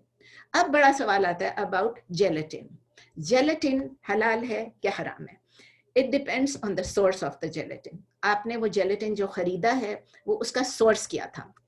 आपको मालूम है कि जेलेटिन अगर है, नाम जेलेटिन लिखा है, लेकिन अगर वो प्लांट जेलेटिन है इट्स फाइन, अगर वो फिश का जेलेटिन है इट्स फाइन, किसी भी सी एनिमल का इट्स फाइन, अगर वो केमिकल से बना हुआ तो भी इट्स फाइन, वो सब अलाउड है। लेकिन बहुत सारे जेलेटिन जो है वो एनिमल सोर्सेज से आते हैं, और यूजुअली जेलेटिन जो प्रोड्यूस होता है वो यहाँ पर, खासकर हम अमेरिका में रहते हैं, तो वो पिग के किसी पार्ट से बनता है। अब याद रखें कि जेलेटिन जो है वो, जो पिग का जो हिस्सा है, आपको पहले ही बताया था कि वो पिग का पार्ट है, वो पिग का पार्ट हमें हराम है, पिग की हर चीज हराम है। तो वो जो पिग का जेलेटिन बनता है वो transform into a non pig substance नहीं होगा, नॉन पिग सब्सटेंस नहीं बन जाएगा, it will still remain a pig substance, something from the pig, चाहे वो पाउडर हो चाहे वो जेल फॉर्म में हो। वो पिग के जो बोन्स होते हैं उसको बॉईल करते हैं, उसको बॉईल करते हैं और उस लिक्विड को प्रोसेस करते हैं और वो पाउडर फॉर्म में बन जाता है। तो क्या हो जाता है, उसकी ट्रांसफॉर्मेशन हो जाती है, लेकिन वो ट्रांसफॉर्मेशन प्रोसेस के बाद रिजल्ट क्या होता है? It goes through a physical transformation process, लेकिन it does not undergo a chemical change. मैंने आपको पहले बताया था chemical change होना जरूरी था, तो इसीलिए वो completely transform नहीं होता है। अगर आप बाजार में जा रहे हैं, आपको जेलेटिन मिल रहा है और वो जेलेटिन काऊ से है, चाहे वो काऊ ज़बा हुई कि नहीं हुई, लेकिन वो पिग की नहीं है, तो आप उसको कंज्यूम कर सकते हैं, चाहे उसको प्रॉपरली ज़बा किया हो या नहीं ज़बा किया हो। Still if it is gelatin from the cow you can consume it, it is halal. और ये मैंने एक नहीं, दो नहीं, कई स्कॉलर से मैंने ये कंफर्म किया। सो सपोज अगर मैं कॉस्को जाती हूँ और वहां से मैं वाइटामिन्स लेती हूँ, या उधर से मैं कोई फिश ऑयल ले रही हूँ या विटामिन डी ले रही हूँ, कुछ भी ले रही हूँ, अब उसके ऊपर लिखा है gelatin. So what is my duty? मेरी ड्यूटी ये है कि मैं उसी वक्त कॉल करूँ, वहीं से पहले पढ़ूं, देखूं, हमेशा नंबर लिखा होता है, उसको कॉल करूं और उसको पूछूं what is the source of this gelatin. कभी कभी लिखा होता है gelatin from cow, it's okay. अगर लिखा हुआ नहीं है तो फिर आप उनको उसी वक्त कॉल करें और उनसे पूछें। घर आके भी कॉल्स कर सकते हैं, वापस करना तो अमेरिका में कोई मुश्किल काम नहीं है। घर आए और उनको कॉल करें अगर आपके पास टाइम कम है, और उनसे पूछे what is the source of gelatin. वो आपको बताएंगे सोर्स ऑफ जेलेटिन क्या है, कितना है, क्या, सब चीजें बताएंगे। इफ इट इज, हम बोवाइन पढ़ते थे और हमें लगता था बोवाइन का मतलब जो है ये गलत है, लेकिन पोर्साइन लिखा होता है, पोर्क वाली चीज पे पोर्साइन लिखा हुआ होता है। एक और चीज इसी में ट्रांसफॉर्मेशन से रिलेटेड है, डाइल्यूशन। डाइल्यूशन का क्या मतलब है? किसी चीज को डाइल्यूट कर देना, उसको पतला कर देना। जब कोई फॉरबिडन चीज है, जैसे कि एक फूड एडिटिव है जो कि पिग से बना हुआ हो या किसी और प्रोहिबिटेड एनिमल से बना हुआ हो, वो किसी और सब्सटेंस के साथ कंबाइन हो जाता है, मिक्स हो जाता है, और उसका रेशो, ये स्कॉलर्स ने कहा, ये कुरान में नहीं है लेकिन स्कॉलर्स ने कहा है कि अगर उसका रेशो जो है ऑफ द फॉरबिडन सब्सटेंस जो है वो टू द, जो हलाल के मुकाबले में अगर वो एक्सट्रीमली मिनिस्क्यूल है, मिनिस्क्यूल का क्या मतलब है? 0.01%, 0.01% से भी कम है, ठीक है, तो फिर वो है कि इट बिकम्स अलाउड, लेकिन फिर भी रिकमेंडेड क्या है? To avoid it whenever possible. अगर आपको पता है कि थोड़ा सा भी था, इतना सा भी था, और वो पूरा चेंज भी हो गया, डाइल्यूट हुआ, लेकिन फिर भी अब उसको हराम नहीं कह सकते, क्योंकि कुरान ने उसको फिर अगर हराम नहीं कहा, तो उसके लिए रेकमेंडेड यही है कि आप उसको अवॉइड करें व्हेनेवर पॉसिबल। और अदर ऑल्टरनेटिव्स को आप देखें, फॉर एग्जाम्पल रेनेट, चीज के अंदर रेनेट होता है, तो यूजुअली जो अमाउंट होती है of the impurity in the rennet is very small. अगर वो लिखा हुआ होता है रेनेट फ्रॉम काउ, तो फिर कोई प्रॉब्लम नहीं है, वो काउ हलाल हुई है कि नहीं हलाल, ज़बीहा है कि नहीं ज़बीहा, रेनेट फ्रॉम काउ नबी सल्लल्लाहु अलैहि वसल्लम की क्लियर हदीस है, इट इज अलाउड। लेकिन अगर सोर्स नहीं लिखा हुआ है अगेन, तो आप सोर्स ऑफ रेनेट के लिए आप फोन करके पूछें और उनसे पूछें कि what is the percentage of rennet, वो आपको बताएंगे, क्योंकि यहाँ पर लॉ है, उनको बताना पड़ता है, आपको बताएंगे। अगर वो कहते हैं और 2% 3%, आप उसको छोड़ दें, ठीक है। अब देखते हैं एक्सेप्शन ऑफ नेसेसिटी, यानी जब आपकी एक चीज की आपकी जरूरत हो, हाजत हो, उसके बगैर आपकी सर्वाइवल नहीं है, तो उसको हम कहेंगे नेसेसिटी। आपकी जरूरियात में से आ गया, आपकी हाजात में से आ गया, और ये एक एक्सेप्शन है। एक्सेप्शन उसमें क्या है, अगर कोई बंदा स्टार्व कर रहा है, भूख से मर रहा है, और या उसको प्यास से मर रहा है, भूख प्यास किसी चीज पे से भी, वो ही इज डाइंग और शी इज डाइंग, और कोई खाना भी मौजूद नहीं और कोई पीने की चीज भी मौजूद नहीं है, ऐसी हालत में उसकी जान बचाने के लिए वो अलाउड है कि वो कोई भी हराम चीज जो भी है वो थोड़ा सा खा ले, सिर्फ अपनी लाइफ को प्रोटेक्ट करने के लिए, सेव करने के लिए। लेकिन कितना, जितनी जरूरत है उसकी सर्वाइवल के लिए। ये नहीं है कि आज आपको मौका मिला है कि चलो आज तो मेरे पास कुछ भी पीने को नहीं है, ये बंदा मुझे शराब ऑफर कर रहा है, तो चलो आज मौका मिला है तो मैं गोटागट पीती चली जाऊं या पीता चला जाऊं। औरतें तो मुझे लगता है कम पीती हैं, मर्दों का ही होता है। तो अगर वो ऐसी हालत में, जबकि उसको अल्लाह ताला ने इज़्तिराब, अल्लाह ताला ने कुरान में क्या, इज़्तिराब, अगर इज़्तिराब की हालत में है और वो उसके मरने का डर है, तो वो पी ले, लेकिन उतना पिए जितनी उसको जरूरत है, जस्ट फॉर सर्वाइवल। एंड इंशाल्लाह उस पर कोई गुनाह नहीं होगा, अल्लाह ताला ने कह दिया कि उस पर कोई गुनाह नहीं होगा। अच्छा, दूसरी चीज ये है कि कोई मेडिसिन, अब अक्सर लोग मेडिसिन को कहते हैं, मैं ऑलरेडी बोल भी चुकी हूँ आपको, लेकिन एक मेडिसिन है जिसके अंदर आपको मालूम है कि उसके अंदर प्रोहिबिटेड चीजें हैं, ट्रांसफॉर्मेशन और डाइल्यूशन और वो सबको एक तरफ रख दें। इस वक्त आप ये देखें कि एक ऐसी चीज है जिसकी परसेंटेज हम देख रहे हैं कि अगर उसके अंदर समझो मेडिसिन में यूरिन है, मैं इंडिया की बात नहीं कर रही, पाकिस्तान की बात कर रही हूँ और अमेरिका की, अगर एक मेडिसिन में यूरिन है या उसके अंदर पोर्साइन जेलेटिन भी है, तो वो किस सूरत में अलाउड होगा किसी इज़्तिराब की हालत वाले शख्स के लिए, चाहे औरत हो चाहे मर्द हो, अगर 3 कंडीशंस उसकी मीट करती हैं। ये तीनों कंडीशंस, 1, 2 या 3 आइदर और नहीं है, all 3 conditions have to be met. यानी उस मेडिसिन के अलावा कोई अल्टरनेटिव मेडिसिन नहीं है उस बीमारी के लिए। और वो इलनेस, उसकी बीमारी, नंबर 2, वो बीमारी ऐसी सीरियस है कि वो आपको आपकी नॉर्मल लाइफ को फंक्शन करने नहीं दे रही है, आप उठ नहीं सक रहे हैं, चल नहीं सक रहे हैं, खा नहीं सक रहे हैं, सिर्फ वही मेडिसिन है जो आपको शायद अल्लाह ताला ने आपके लिए वही रखा हो, लेकिन ये कि वो, और फिर तीसरी चीज भी होनी चाहिए, 2 कंडीशंस नहीं है ना, एक तो अल्टरनेटिव मेडिसिन अवेलेबल नहीं हो, नंबर 2 आपकी नॉर्मल फंक्शन जो है आपकी लाइफ की उसको डिस्टर्ब कर रहा हो, और थर्ड रिलेटिवली सर्टन होना चाहिए। देखिए सर्टन हम कभी भी नहीं हो सकते, इसलिए रिलेटिव का लफ्ज यूज कर रहे हैं कि आपको ये रिलेटिवली सर्टन होना चाहिए कि वो मेडिसिन जो है इट विल वर्क। ये जब तीनों कंडीशंस मीट हो जाते हैं तो फिर हमको अलाउड है कि हम उस मेडिसिन को खा लें। अगर ये तीनों कंडीशंस मीट नहीं करें, इसमें से एक कंडीशन मीट करें, वी आर नॉट अलाउड। याद रखें, क्लियर हो गया। अब आते हैं हमने खाने पीने की चीजों को बोला, अब हम आते हैं, बहुत सारे लोगों का सवाल होता है एनिमल स्लॉटर, जानवर को ज़बह करने का। अल्लाह ताला ने इस्लाम में एक स्पेसिफिक प्रिस्क्राइब तरीका हमारे लिए लिखा हुआ है, प्रिस्क्राइब किया हुआ है कि एनिमल को किस तरह ज़बह करना है। अब हम पूरी ज़बीहा की हिस्ट्री में नहीं जाएंगे, लेकिन कुछ चीजें हैं जो कि एनिमल स्लॉटर में जो कि फर्ज हैं, जो कि ऑब्लिगेटरी हैं, उनको फुलफिल करना जरूरी है। अगर वो चीजें हमने नहीं की तो वो मीट हमारे लिए हराम होगा, ये याद रख लें। बहुत सिंपल सी बात नहीं है, वो मीट हमारे लिए हराम होगा अगर वो चीजें जो फराइद में से हैं। और कुछ चीजें ऐसी हैं जो रेकमेंडेड हैं, मुस्तहब हैं, हम उनको फॉलो करने की कोशिश करते हैं, पूरी कोशिश, लेकिन वो फराइज में से नहीं है। जनरल रूल क्या चीज है? जनरल रूल मुसलमानों के लिए, हर चीज के लिए, खाने पीने के लिए नहीं बोल रही, वैसे ही बोल रही हूँ कि everything is permissible unless there is evidence to the contrary. यानी हर चीज अलाउड है, हमें खाना पीना भी अलाउड है, जब तक कि कुरान में हदीस में क्लियरली आ नहीं गया है कि ये अलाउड नहीं है और स्कॉलर्स की इजमा ना हो उस पर, क्योंकि वो भी वन ऑफ दी हमारी सोर्सेस है। ठीक है, प्राइमरी सोर्सेस कुरान और सुन्ना है, और थर्ड सोर्सेस में इजमा भी आती है। और तो जब हम स्लॉटर करते हैं एनिमल्स को, याद रखें ये, इसमें वो रूल अप्लाई नहीं होता है, उसमें उस रूल का ऑपोजिट अज्यूम करना पड़ता है। याद रखें, उस रूल का जनरल जो मैंने आपको बताया रूल है कि एवरीथिंग, अज्यूम करते हैं कि everything is allowed unless there is evidence कि ये नहीं है। इसमें स्लॉटरिंग ऑफ एनिमल्स के लिए है, ऑपोजिट चीज अज्यूम करें, क्योंकि डिफॉल्ट क्या है, animal is not lawful to consume.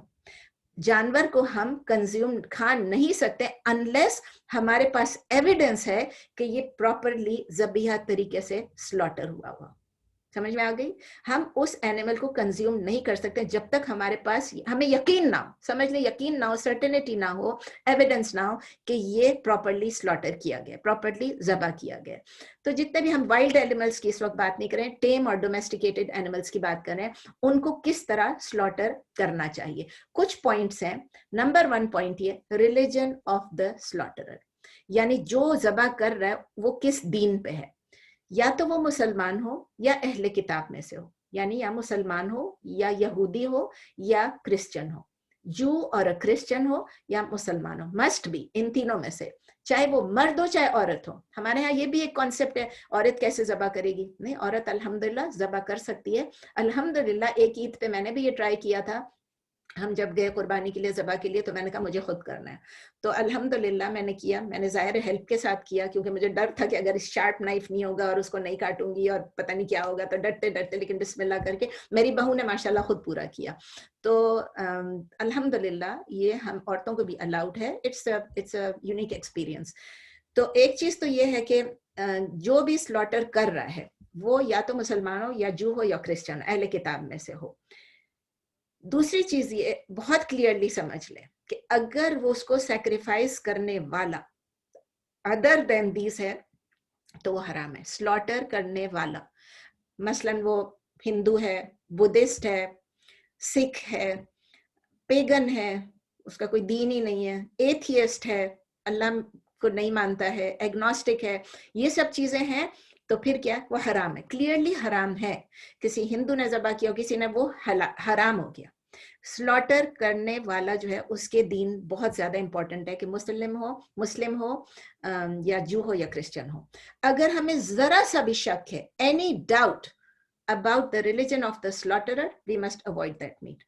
Pakistan में अल्हम्दुलिल्लाह तमाम कारोबार जो है वो मुसलमानों के ही हाथ में, हालांकि क्रिश्चियंस भी हैं, हिंदूज भी हैं, सब हैं, लेकिन अल्हम्दुलिल्लाह क्रिश्चियंस का तो चले, लेकिन ज्यादातर जो हमारे गोश्त के, आई थिंक 100% जो है हमारा मुसलमानों के पास है। इसी तरह तमाम मुसलमान ममालिक में यही होता है कि मीट का जो बिजनेस है वो मुसलमानों के पास ही है, अगरचे वहाँ क्रिश्चियंस और हिंदूज और बुद्धिस्ट और रह रहे होंगे। जब हम नॉन मुस्लिम कंट्री में जाते हैं, जैसे अब ऑस्ट्रेलिया है, ऑस्ट्रेलिया में पूरा गोश्त का बिजनेस जो है वो मुसलमानों के पास है।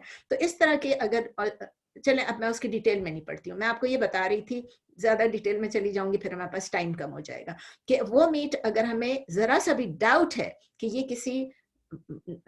किसी मुसलमान या अहले किताब ने नहीं स्लॉटर किया, नहीं ज़बा किया, तो उसको अवॉइड करना चाहिए बिल्कुल। दूसरी चीज क्या है, द इंस्ट्रूमेंट जिससे ज़बा करते हैं, the instrument that cuts the throat. आपको पता है ना, थ्रोट को काटते हैं।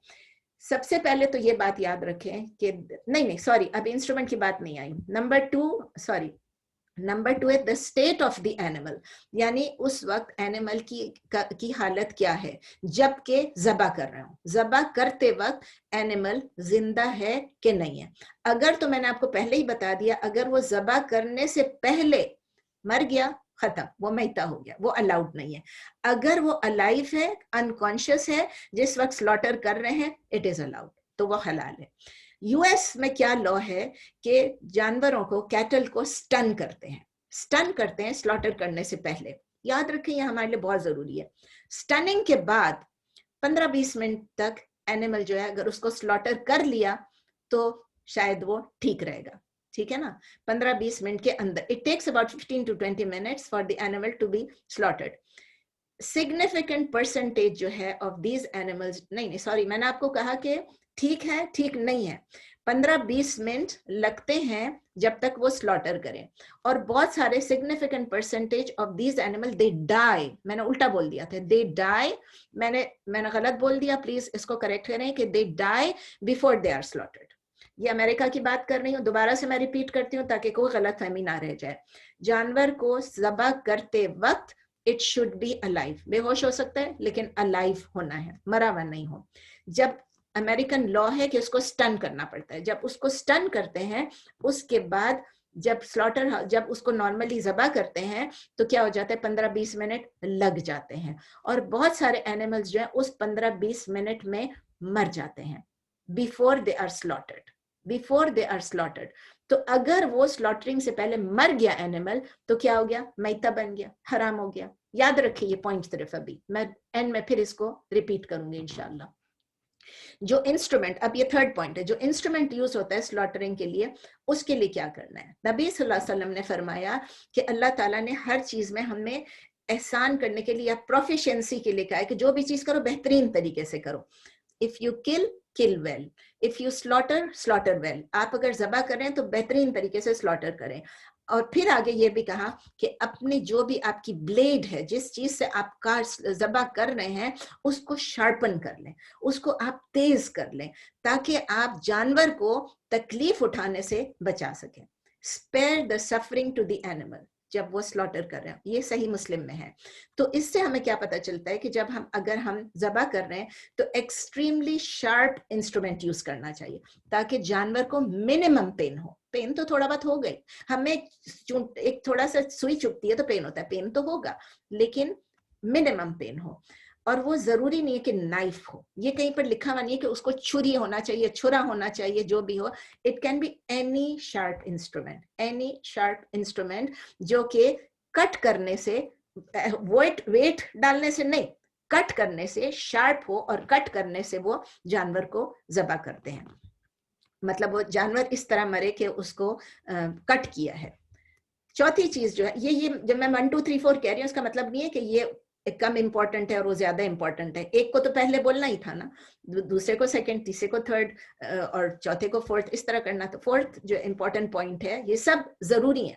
मेंशनिंग द नेम ऑफ अल्लाह सुब्हानहू व तआला, मेंशनिंग द नेम। जब स्लॉटर करें तो उस वक्त नबी सल्लल्लाहु अलैहि वसल्लम ने, सही बुखारी में यह हदीस है, नबी सल्लल्लाहु अलैहि वसल्लम ने कहा, फरमाया कि जो भी चीज आप यूज करते हैं वो ब्लड को फ्लो कराए, कि व्हाटएवर आप यूज कर रहे हैं वो ब्लड को फ्लो कराए, ब्लड को अंदर रोक ना दे। और आप जानवरों को जब खाएं तो उस पे if the name of Allah has been mentioned तो आप उसको खा लें, the name of Allah is not mentioned तो आप उसको ना खाएं, बुखारी में है। तो स्लॉटरर जो है, जो ज़बह करने वाला है, उसको अल्लाह का नाम लेना जरूरी है, ठीक है ना। अब मैं आगे इसकी भी डिटेल बताती हूँ। उसको क्या कहना है, बिस्मिल्लाहि अल्लाहु अकबर, बिस्मिल्लाहि अल्लाहु अकबर, ठीक है। एक दफा उसको कहना जरूरी है। और जब अल्लाह का नाम ले लेते हैं तो वो जो आपका वो है वो प्योरीफाई हो जाता है। जिस चीज के ऊपर अल्लाह का नाम नहीं लिया गया होता है वो मीट जो है वो शैतान खाता है। अगर कोई एक्सीडेंटली, मुसलमान था या यहूदी था या क्रिश्चियन था, एक्सीडेंटली भूल जाता है and he doesn't remember while he is slaughtering, तो उसको ओवरलुक किया जाता है। लेकिन अगर किसी ने इंटेंशनली, जानबूझ के ओमिट किया तो वो हराम। ये भी याद रखें, इंटेंशनली अल्लाह का नाम ओमिट किया तो वो हराम। पाकिस्तान में आप देखते हैं ना, जिस वक्त वो मुर्गे आपको ज़बह करके दे रहे होते हैं, मैं नहीं कहती हूँ सारे मुर्ग फरोश ऐसे हैं, लेकिन बातें कर रहे होते हैं, गालियां दे रहे होते हैं, हुकूमत को गाली दे रहे होते हैं, अपोजिशन को गाली दे रहे होते हैं, तुम तुझको मुझको तेरी मेरी कर रहे होते हैं, और वो काटे चले जा रहे होते हैं मुर्गियां थोक में। तो उनको आप खुद ही कह दिया करें, प्लीज पहले जब आप कहें, प्लीज आप जब ज़बह करें मेरे लिए अल्लाह का नाम लेके करें, तो बिस्मिल्लाह अल्लाहु अकबर कहें। वो कहेंगे हाँ हाँ जी हम कर रहे हैं, लेकिन मेक श्योर कि वो कर रहे हैं। लेकिन अगर उनसे भूल हो गई तो अलग बात है। तो एक जू और क्रिश्चियन या होगा अगर, तो वो जाहिर है बिस्मिल्लाह अल्लाहु अकबर तो नहीं बोलेगा ना, तो वो जिस तरह भी बोले अल्लाह का नाम ले, और जो उनके रिलीजन में अप्रोप्रिएट है वो ले। अब बाज लोग ये भी कहते हैं कि नहीं नहीं वो तो ईसा अलैहिस्सलाम को मिला के शिर्क करते हैं और ये करते हैं वो करते हैं। वो अल्लाह को पता था ना, जब अल्लाह ने कुरान भेजा तो अल्लाह को पता था। लेकिन अगर वो अल्लाह के नाम के अलावा किसी और का नाम मेंशन करता है, या अल्लाह के नाम के अलावा या अल्लाह के नाम के बदले किसी और का नाम करता है, यानी अगर वो कहता है in the name of Jesus अस्तगफिरुल्लाह, तो वो हमारे लिए हराम हो गया। याद रखें, in the name of anyone else, कोई भी अल्लाह के अलावा या अल्लाह के साथ अगर कर रहा है तो वो हमारे लिए हराम हो गया। कोशर मीट के लिए आपको पता है बहुत स्ट्रिक्ट मॉनिटरिंग है और बहुत स्ट्रिक्ट लॉ इन्फोर्समेंट है, तो इसलिए कोशर मीट जो है वो हमारे लिए परमिसिबल है। लेकिन अगर हम श्योर नहीं हैं, ये मेरा पंच लाइन है, फिर अगर हम श्योर नहीं हैं कि अल्लाह का नाम मेंशन हुआ था कि नहीं हुआ था बिफोर स्लॉटरिंग, हमें नहीं खाना। ठीक है, ये मेरा और आपके लिए, मैं सारी दुनिया के लिए नहीं कह रही हूँ, क्योंकि कुछ लोग ये बिलीव करते हैं कि आप खाते वक्त बिस्मिल्लाह कर लें तो हर चीज प्योर हो जाती है। अब पांचवी चीज क्या है, पांचवी कंडीशन क्या है कि किस चीज को काटना है, किस what needs to be cut. Slaughterer जो है उसको बहुत केयरफुली उसको ये जो थ्रोट है हमारी हलक जो है इसके और जो चेस्ट का जो अपर बोन है उसके दरमियान उसको, हमारी नहीं एनिमल की सॉरी, उसको उसके अंदर क्या चीजें हैं, उसके अंदर दो जुगुलर वेन्स हैं यानी आर्टरीज हैं, उस दो आर्टरीज हैं, एक जो है उसके अंदर इसोफेगस है या गलेट है जिस फूड पाइप कहते हैं जिसको, और तीसरी चीज क्या, चौथी चीज क्या है, ट्रेकिया या विंड पाइप जिसके जो एयर पास करता है।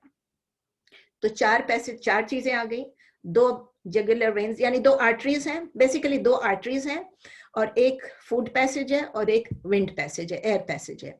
परफेक्ट स्लॉटर क्या है, परफेक्ट स्लॉटर ये है इन चारों पैसेजेस को काट दिया जाए, चारों पैसेजेस को एक उसमें काट दिया जाए, और क्या चीज इंटैक्ट रहना चाहिए, स्पाइनल कॉर्ड, स्पाइनल कॉर्ड जो है वो इंटैक्ट रहना चाहिए। इससे ज्यादा काटना जो है वो हराम नहीं है लेकिन मकरू है। मकरू का मतलब डिसलाइक्ड है। मकरू वो चीज होती है, आप शुरू में भी पढ़ चुके हैं, कई दफा पढ़ चुके हैं, उसूलुल फिक्र में भी पढ़ चुके हैं कि वो चीज कि अगर आपने वो कर लिया तो आपको गुनाह नहीं है, लेकिन अगर आप उससे बचेंगे तो आपको सवाब है।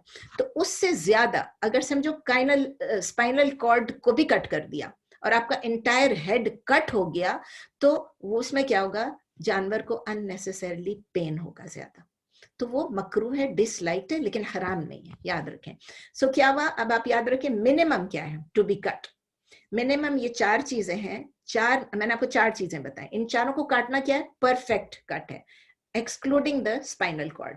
लेकिन अगर ये चार आप नहीं काट रहे हैं और आपने इसमें से मेजॉरिटी पार्ट्स काट ली, यानी चार में से तीन कट गए, तो भी आपका वो सही है, ठीक है ना। और इसमें डिफरेंस ऑफ ओपिनियन है अमंग द डिफरेंट मज़ाहिब कि कौन से तीन पार्ट जरूरी है और कौन सा पार्ट जरूरी नहीं है, ठीक है ना। कैमल्स के लिए और वो एनिमल्स, वो जानवर जिनकी लंबी गर्दन होती है, अब उनकी गर्दन आप कैसे काटेंगे, तो उनके लिए रेकमेंडेड है कि जो कैमल्स हैं, ऊंट हैं, जो ऑस्ट्रिच है, बत्तख हैं, गीस हैं, जिराफ्स हैं, उनका क्या करना है, उनके जो जुगुलर वेन जो है ना उसको base of the neck, base of the neck पे उसका जो अबव द चेस्ट उसका जो मेन वेन है, जुगुलर वेन जो एओर्टा कहलाता है, तो उसको स्टैब करते हैं। उसको अगर स्टैब कर देंगे और उसके साथ अगर विंड पाइप को और गलेट को भी पंचर कर देंगे तो वो ठीक है। उनको इजी करना है, easier than cutting the throat उनके लिए, उन जानवरों के लिए, बल्कि वो ये भी इंश्योर होता है कि ये एनिमल जो है वो जल्दी मर जाएगा। एनिमल जितना जल्दी मरेगा उतना उसके लिए बेहतर है, उतनी उसकी तड़प कम होगी, और इंशाल्लाह ये तरीका अल्लाह का बताया हुआ तरीका है, तो ये मिनिमम पेन होगा इसमें। अब सवाल आता है the animal slaughtered in slaughter houses. ये मैंने स्पेशली एक सेक्शन आप लोगों के लिए ऐड किया क्योंकि बहुत सारे लोग ये समझते हैं कि अगर स्लॉटर हाउस में अगर एक एनिमल स्लॉटर हुआ है तो वो खा सकते हैं कि नहीं खा सकते, कई लोग सवाल पूछते हैं। तो देयर इज नथिंग रॉन्ग अगर आप वो जो हम मैन्युअली काटते हैं, हैंड कट करते हैं, हैंड स्लॉटर करते हैं, उसके बदले हम किसी मशीन से स्लॉटर करें जानवर को फूड के लिए, क्योंकि हैंड स्लॉटर करना रिक्वायरमेंट नहीं है। It is best, no doubt, आप अपनी मर्जी से आप काटेंगे, आप स्पाइनल कॉर्ड को इंटैक्ट रखेंगे, आप चारों को काटेंगे, आपको तसल्ली है, आपके सामने कट रहा है और आपके सामने अल्लाह का नाम लिया जा रहा है, बेस्ट है, ठीक है, लेकिन रिक्वायरमेंट नहीं है, फर्ज नहीं है। लेकिन जब मास स्लॉटरिंग होती है, स्लॉटर हाउस में होती है, उसके साथ बहुत सारे और कंसर्न्स हमारे पैदा हो जाते हैं, बहुत सारे शुभात आ जाते हैं, क्योंकि जब जानवर को स्टन किया जाता है, अभी मैंने आपको बताया था कि स्टन होने से पहले जानवर को मरना नहीं चाहिए। अगर एक स्लॉटर हाउस है, ज़बा खाना कहते हैं, क्या कहते हैं, आई डोंट नो, उसके अंदर अगर ये हुआ कि आपको पता कैसे चलेगा कि वो जानवर जो ये वाला है, मेरा वाला है, जिसको मैं खा रही हूँ, जिसका गोश्त, वो ज़बा होने से पहले मरा कि नहीं मरा। तो क्या तरीका है, यूजुअली जो मुर्गियां होती हैं, चिकन होती हैं, उनको यूजुअली क्या किया जाता है, गर्म पानी में डिप किया जाता है और उनको एक इलेक्ट्रिक करंट दिया जाता है। यूजुअली क्या होता है, उसकी वजह से यूजुअली, मैं नहीं कहती हूँ हमेशा, यूजुअली वो उससे मरती नहीं है मुर्गियां, बट हमें श्योर नहीं है, ठीक है ना, यूजुअली होता है। काउस जो होता है उसको क्या करते हैं, जिस तरह मैंने आपको बताया, बोल्ट गन से उसको शूट करते हैं, स्टन करते हैं, और वो किधर, उसके ब्रेन में जाता है। अगर उसको, जिस तरह पहले मैंने आपको बताया, 15-20 मिनट के अंदर अंदर वो मरने का उसका चांस होता है। अगर उसको इमीडिएटली स्लॉटर नहीं करेंगे तो वो मर जाएंगे।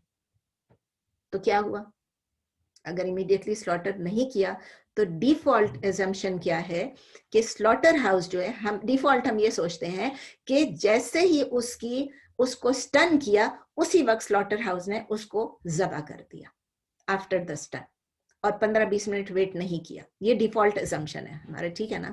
लेकिन हम मुसलमान हैं, हमको मेक श्योर करना है कि दिस इज द केस। हमें उस स्लॉटर हाउस में पूछना पड़ेगा कि आपका जो स्लॉटर हाउस है इसमें ऐसा है कि नहीं। कुछ और चीजें भी है, मैं आपको बताती हूँ।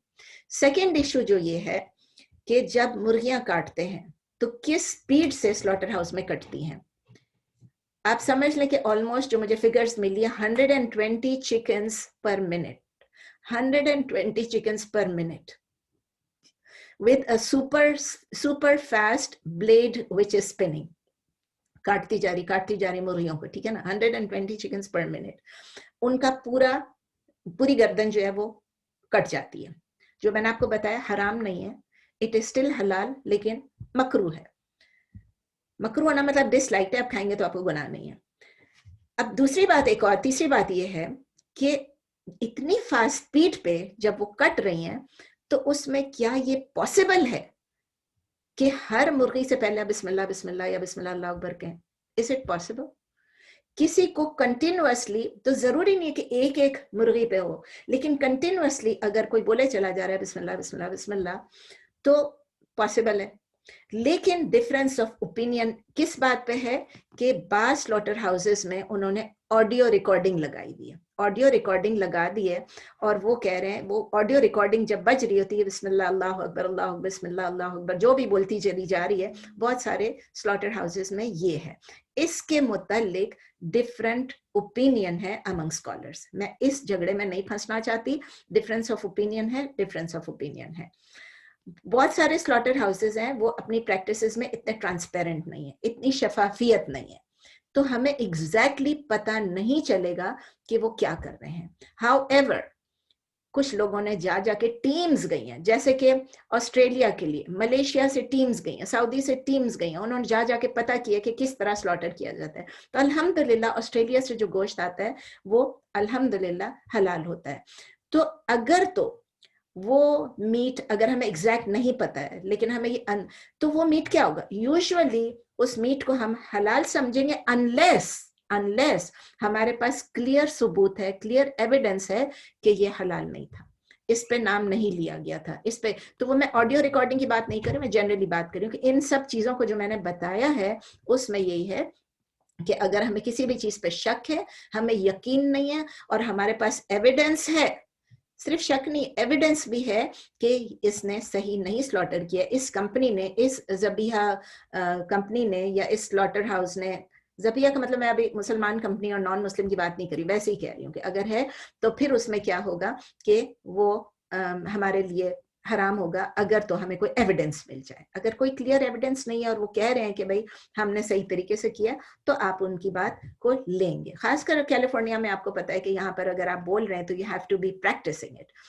एक और पॉइंट मुझे याद आता है हर वक्त जब मैं ये बात करती हूँ कि अगर आप वेजिटेरियन इसलिए सिर्फ बनते हैं लोगों की बातों में आके कि स्लॉटरिंग जो है वो बारबेरिक है, स्लॉटरिंग जो है वो बारबेरिक है, ये तो बड़ा जुल्म है, आप समझ लें कि you are trying to become holier than your religion, और आप एक्चुअली क्या कह रहे हैं कि शरिया बारबेरिक है।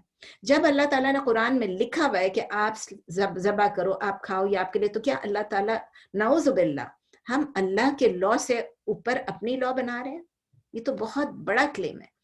आप वेजिटेरियन इसलिए हो सकते हैं कि आपको गोश्त पसंद नहीं है, या आपकी सेहत के लिए नहीं अच्छा है, आपको डॉक्टर ने मना किया, कोई भी वैलिड रीजन है, लेकिन इसलिए नहीं कि ये बारबेरिक है, ये एनिमल के साथ जुल्म है। आपको पता है आजकल कितने लोग निकल आए ये कहने के लिए।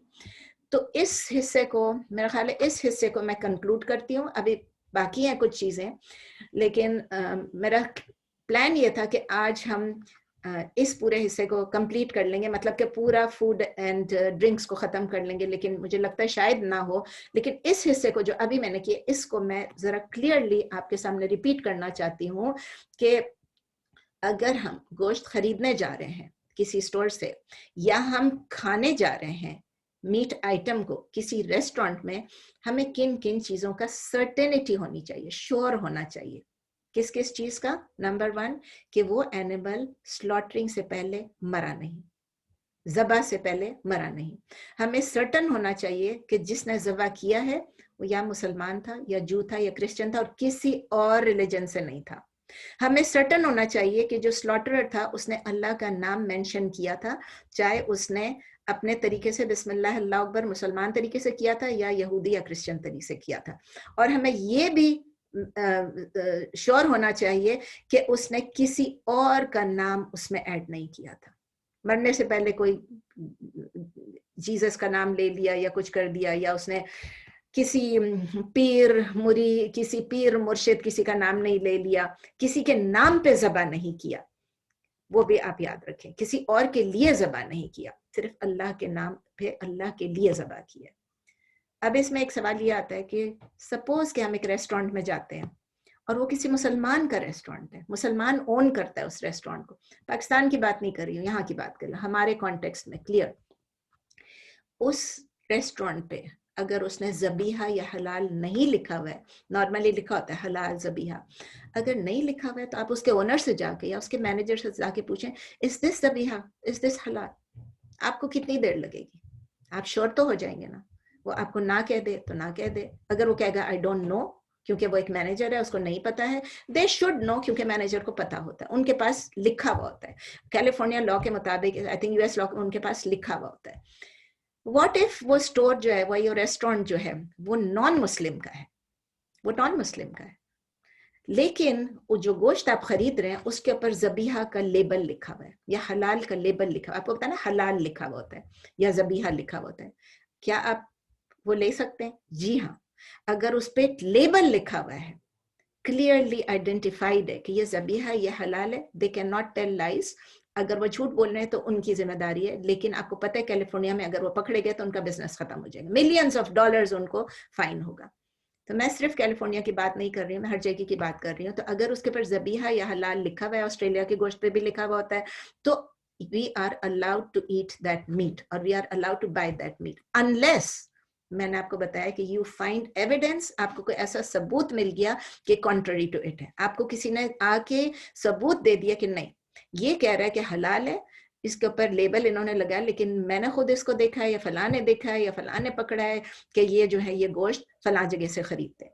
जैसे हमारे पास कितने रेस्टोरेंट्स है, पेरी पेरी है, हमारे पास कितने सारे हैं जो कि खैर वो तो मुसलमान ओन करते हैं, लेकिन और भी बहुत सारे हैं। यहाँ पर हमारे घर के नजदीक है जो एक सिख लोगों का है, सिख लोग हैं, लेकिन उनके पास बड़ा बड़ा लिखा हुआ है कि ये हलाल है, ये ज़बीहा है। उनको फोन करके पूछें, उसका हर चेक करें, तो हमें उसको उस पर यकीन करना चाहिए। और गोश्त जो मिलता है हर जगह का, वो भी तो मुसलमान नॉन मुसलमान दोनों का मैंने आपको बताया। एक और चीज मुझे याद आती है जो इसमें मैं ऐड करना चाहती हूँ, मैं भूलना नहीं चाहती हूँ। अगर आप मस्जिद जाते हैं और मस्जिद में कहीं फूड सर्व होता है, कोई मस्जिद में फूड लेकर आता है या मस्जिद में वो फूड खाना पका हुआ है, या आप किसी मुसलमान के घर पे जाते हैं, क्या आपको पूछना जरूरी है कि ये ज़बीहा है? ये बहुत बड़ा लोगों को एक प्रॉब्लम है, हम कैसे पूछें, मना किया है, नहीं पूछना चाहिए। अगर तो इसके लिए मैं आपको दो चीजें बताती हूँ। अगर तो आपको मालूम है, इट इज नोन, सब जानते हैं कि ये मस्जिद जो है ये सिर्फ ज़बीहा फूड सर्व करती है, फिर आपको नहीं पूछना है। अगर आपको मालूम है, यू नो इट, जैसे हमारी अपनी मस्जिद है IIOC, हमें पता है कि वो मुसलमान वो ज़बीहा फूड सिर्फ ऑफर करती है। और या तो फिर आप किसी मुसलमान जो खाना लेकर आया हो मस्जिद, या आप उसके घर पे गए और वो आपको मालूम है कि ये ज़बीहा सिर्फ खाते हैं, आप उसको ना पूछें। लेकिन दूसरा पॉइंट ये है कि अगर आपको मालूम है कि मतलब हमें नहीं मालूम है कि वो स्ट्रिक्ट है कि नहीं है, हमें नहीं मालूम है, वी डोंट नो कि ये मस्जिद स्ट्रिक्ट है कि नहीं है, और ये मुसलमान घर में हम आए ये स्ट्रिक्ट है कि नहीं अबाउट सर्विंग या अबाउट फिल्टरिंग ज़बीहा मीट, तो आप लोग पूछ सकते हैं। आपको पूछ क्या सकते हैं, यू मस्ट आस्क। मेरे साथ हो चुका है, मैं एक चाइल्डहुड फ्रेंड के पास, स्कूल के दोस्त थे हमारे, उनके पास मैं गई और उनके घर में हम सफ़र कर रहे थे, लंबा सफ़र था, और उसमें उसने कहा कि तुम हमारे पास आके एक रात स्पेंड कर लो, तुम्हारा सफ़र थोड़ा शॉर्ट हो जाएगा। हम रुके और जब उन्होंने हमें खाना सर्व किया, इत्तेफाक से मुझे ख्याल है मैंने कहा कि ये गोश्त ज़बीहा तो है ना, हलाल तो है ना? उसने कहा नहीं। मैंने कहा आई एम सो सॉरी, नाराज नहीं होना, पहली दफ़ा मिली हूँ इतने सालों बाद, लेकिन आई एम सो सॉरी, मुझे दही दे देना, रोटी दे देना। उसने कहा ये वेजिटेबल्स हैं, ये तो ठीक है ना? मैंने कहा ठीक है, वेजिटेबल्स और दही खा लिया, अल्हम्दुलिल्लाह अल्हम्दुलिल्लाह। कुछ भी नहीं होता तो डबल रोटी हर एक के पास होती है, जैम हर एक के पास होता है, मक्खन हर एक के पास होता है, ऐसा नहीं कि आप भूखे रह जाएंगे, अल्हम्दुलिल्लाह। इसके बरक्स हम एक थैंक्स गिविंग था और हम एक क्रिश्चियन फ्रेंड्स के पास गए। वो क्रिश्चियन फ्रेंड जो है उसने, वो थैंक्स गिविंग था तो वहां पर जाहिर है वो लोग तो टर्की वाला अपना करेंगे, तो हमारे मुसलमान भी सब करते हैं, it is nothing to do with religious जो इनका जो होता है वो। तो थैंक्स गिविंग के लिए हम उनके पास गए और उसने हमें जाते ही बोल दिया कि Nasreen, all the meat that I am going to serve you, एक हफ्ता हम उसके पास रहे, all the meat that I am going to serve you we bought from a Muslim store, so this is all halal. और फिर उसने कहा जो हमने थैंक्स गिविंग का हमारी दावत है बड़ी, उसमें जो हमने टर्की ऑर्डर किया हमने मुसलमान से ऑर्डर किया। तो देखें वो क्रिश्चियन होके उन्होंने हमको अल्हम्दुलिल्लाह हलाल खाना खिलाया। तो बहुत अच्छे अच्छे यहाँ पर लोग हैं जो कि आपके लिए एकोमोडेट करते हैं, आपके लिए कोशिश करते हैं। तो ये कहाँ से आई ये बात इसलिए आई कि हम जब अगर स्ट्रिक्टली पूछें या नहीं पूछें, ये हदीस आयशा रदी अल्लाह ताला अन्हा की है और सही बुखारी में है कि जब नबी सल्लल्लाहु अलैहि वसल्लम ने उनसे फरमाया, जब उन्होंने कहा कि ये गोश्त लेकर आए हैं कुछ लोग, ये नए मुस्लिम हैं, न्यू कॉन्वर्ट्स हैं, ये नहीं कहा कि ये मुसलमान नहीं है, ये कहा कि ये न्यू कॉन्वर्ट्स हैं और इनका गोश्त हमें खाना चाहिए कि नहीं खाना चाहिए। सपोज इन्होंने अल्लाह का नाम दिया, सपोज इन्होंने ये नहीं, तो नबी सल्लल्लाहु अलैहि वसल्लम ने कहा कि चूंकि ये न्यू कॉन्वर्ट्स हैं तो इनके अगर इन्होंने अल्लाह का नाम प्रॉपरली नहीं लिया हुआ है तो बेनिफिट ऑफ द डाउट दे दें, क्योंकि इन्होंने शायद प्रॉपरली इसको ज़बा नहीं किया हो, मिस कर लिया हो, क्योंकि न्यू है, ये कॉन्वर्ट्स हैं, नए हैं इस्लाम में, इनको तमाम रूल्स नहीं मालूम। लेकिन अब तो हमें पता है ना, यहाँ पर जो न्यू कॉन्वर्ट्स हैं उनको भी पता होता है, शुरू में ही उनको सिखा दिया जाता है। तो यहाँ पर ये चीज हमें ये नहीं सोचना चाहिए कि वो हदीस करेक्ट है सही बुखारी में, लेकिन हदीस का मतलब ये बेनिफिट ऑफ द डाउट उस वक्त दो कि जबकि न्यू कॉन्वर्ट्स हैं जो कि ऑलरेडी मुसलमान हो चुके हैं, लेकिन उनको पूरे रूल्स नहीं मालूम थे, उन्होंने अल्लाह का नाम ठीक से लिया कि नहीं लिया, तो उस वक्त आप बिस्मिल्लाह करके खाएं। लेकिन बहुत लोगों ने इसको इस तरह इंटरप्रेट कर दिया है कि नबी सल्लल्लाहु अलैहि वसल्लम की हदीस है तो आप जो भी आपको मिल जाए, नऊजुबिल्लाह पिग भी मिल जाए, कुछ भी मिल जाए, शराब भी मिल जाए, नशा भी मिल जाए, बिस्मिल्लाह करें और उसको ओट पी लें। ठीक है, तो मेरा ख्याल है यहाँ पर हम रोकते हैं, ऑलरेडी आई थिंक 5-6 मिनट बाकी हैं, या हमने थोड़ा लेट स्टार्ट किया तो वी कैन हैव 10 मिनट्स, लेकिन 10 मिनट्स में ये मेरा शायद खत्म ना, अगर आप इजाजत दें तो मैं खत्म कर दूं इसको, आप में से कोई बोले खत्म कर लें, 5 मिनट शायद एक्स्ट्रा लग जाएंगे टाइम से ऊपर। अस्सलाम वालेकुम Nasreen, I have to leave, मुझे जाना है, ठीक है, तो मेरी तरफ से माजरत है, इंशाल्लाह मैं रिकॉर्डिंग सुन लूंगी। हाँ आप बाकी रिकॉर्डिंग सुन ले, और लोग जो बैठना चाह रहे हैं can we go ahead like 5 minutes extra after the class? जी जी ओके चलें, यस आंटी, लेट्स गो इंशाल्लाह। चलें, तो नेक्स्ट टॉपिक जो है वो है हंटिंग, शिकार में ये है कि जो वाइल्ड एनिमल्स होते हैं तो उनको आप स्लॉटर करना बहुत डिफिकल्ट हो जाता है, जो कि डोमेस्टिकेटेड नहीं है, तो उनको पहले शिकार करना पड़ता है, जो वाइल्ड एनिमल्स है, ठीक है। उनके लिए एक स्पेशल एग्जेम्पशन है जो अल्लाह ताला ने दी है, और उसके लिए जो है एक और रूल है फॉर स्लॉटरिंग, और ये जो कंसेशन दी हुई है उसका मतलब ये है कि उनको मार सकते हैं कि उनके किसी भी पार्ट ऑफ देयर बॉडी जो है उसको वुंड करके और उसका खून निकल जाए, मतलब आपने उस पर अगर आपने ज़बान नहीं कर सके तो ठीक है। अब इसमें कुछ कंडीशंस हैं, अगेन पहला कंडीशन मैं आपको डिटेल में बता चुकी हूँ कि या तो वो हंट करने वाला, शिकार करने वाला या मुसलमान हो या क्रिश्चियन हो या जू हो, ये बहुत जरूरी है, वो शिकार करने वाला या मुसलमान या क्रिश्चियन है या जू हो। सेकेंड इसका जो कंडीशन है कि जो इंस्ट्रूमेंट हंट के लिए यूज किया हुआ है वो क्या चीज है, वो उस प्रे को, उस शिकार को पंक्चर कर दे और उसको ब्लीड टू डेथ कर दे, ब्लीड टू डेथ कर दे। यानी कि आपको पता है कि कहां पर है शिकार, आप उसको करेंगे जब तक आप पहुंचेंगे। उसमें फिर 3 चीजें हैं। एक चीज तो या तो वो बुलेट हो सकता है या तीर हो सकता है या बुलेट हो सकता है, वो कोई डॉग हो सकता है या कोई और एनिमल जो ट्रेंड हो। कुरान में ट्रेंड एनिमल लिखा हुआ है, या यानी एक ट्रेंड हंटिंग बर्ड हो सकता है, फैल्कन भी हो सकता है, आप उससे भी शिकार कर सकते हैं, क्योंकि अगर आप परिंदे का शिकार कर रहे हैं तो आप फैल्कन से भी कर सकते हैं, आई थिंक जानवरों का भी कर सकते होंगे। तो या बुलेट हो या एरो हो या तो फिर आपका ट्रेंड एनिमल हो या ट्रेंड बर्ड हो, जो भी हो। अगर हंटिंग एनिमल आपका ट्रेन नहीं है और आप किसी को भी यूज कर रहे हैं तो it will Hunt for itself, याद रखें, आपके लिए हंट नहीं करेगा और वो आपके लिए हराम हो जाएगा। अगर आप अपने कुत्ते को देख रहे हैं और आप अपने किसी फैल्कन को देख रहे हैं कि वो गोश्त को खा रहा है, जिस गोश्त को उसने शिकार किसको खा रहा है, तो वो आपके लिए हराम हो गया। तो आपके लिए ऑब्लिगेटरी है इन चीजों से कि आप ये देखें। तीसरी चीज इसमें क्या जरूरी है, ऑब्लिगेटरी है कि अल्लाह का नाम आप जब आप फायर कर रहे हैं बुलेट को, या आप अपनी तीर को शूट कर रहे हैं, या आप अपने प्रेडेटर को भेज रहे हैं, कुत्ता है या फैल्कन है, तो आप अल्लाह का नाम उस वक्त पढ़ लीजिए। हाँ, अगर वो इस हालत में कि आपने उसको तीर कमान जिससे भी आपने किया, बुलेट से किया है, कुत्ते से किया है, फैल्कन से किया है, अगर वो वुंडेड है लेकिन आपके पहुंचने से पहले वो मर गया, वो हलाल है, वो हलाल है। अगर आप पहुंचते हैं, जब तक आप पहुंचते हैं और वो अलाइव है, जख्मी है लेकिन अलाइव है, आपने उसको ज़बा करना है। याद है, आपको याद है ना? अगर वो मर गया फिर भी हलाल है, क्योंकि आपने उसको हंट किया और आपने अल्लाह का नाम लेके हंट किया, और ट्रेंड डॉग से या ट्रेंड फैल्कन से किया या बुलेट से या तीर से किया, जिस चीज से भी। तो अगर वो अलाइव है तो आपने उसको स्लॉटर करना है, ज़बा करना है, अदरवाइज वो आपके लिए हलाल नहीं होगा। क्योंकि ये चीजें, हंटिंग जो है ये एक्सेप्शन टू द रूल है और विदाउट नेसेसिटी ये नहीं करना है। तो ये आपका खाने पीने का ये हो गया। अब हमने देखना है, नेक्स्ट पॉइंट ये है कि प्रोहिबिटेड वेसल्स कौन से हैं, किन बर्तनों में हमें खाना पीना हराम है। गोल्ड और सिल्वर हराम है। आपको पता है हमारे यहाँ बहुत सारे जो लोग हैं वो कहते हैं सिल्वर के चीज में ये डाल के पियो, जमजम डाल के, फला डाल के। नहीं, अगर वो प्योर गोल्ड है, प्योर सिल्वर है, वो आपके लिए हराम है खाना। क्यों? क्योंकि ये यूनिवर्सल साइन ऑफ एक्स्ट्रावेगेंस है। एक्स्ट्रावेगेंस यानी आप बहुत इसराफ कर रहे हैं, आप बहुत शो मार रहे हैं, और ये एरोगेंस और तकब्बुर में आता है। नबी सल्लल्लाहु अलैहि वसल्लम ने क्या फरमाया, हदीस है, बुखारी में भी है, मुस्लिम में भी है, कुछ चीजें जो मना फरमाई मर्दों के लिए, सिल्क या ब्रोकेट। सिल्क का मतलब ये जो सिल्क शर्ट्स आती है ये नहीं, रेशम। सिल्क या ब्रोकेट जो है मर्दों के लिए हराम है। और लिखा नबी सल्लल्लाहु अलैहि वसल्लम ने फरमाया, do not drink from vessels of gold and silver और ईट फ्रॉम प्लेट्स देयरऑफ।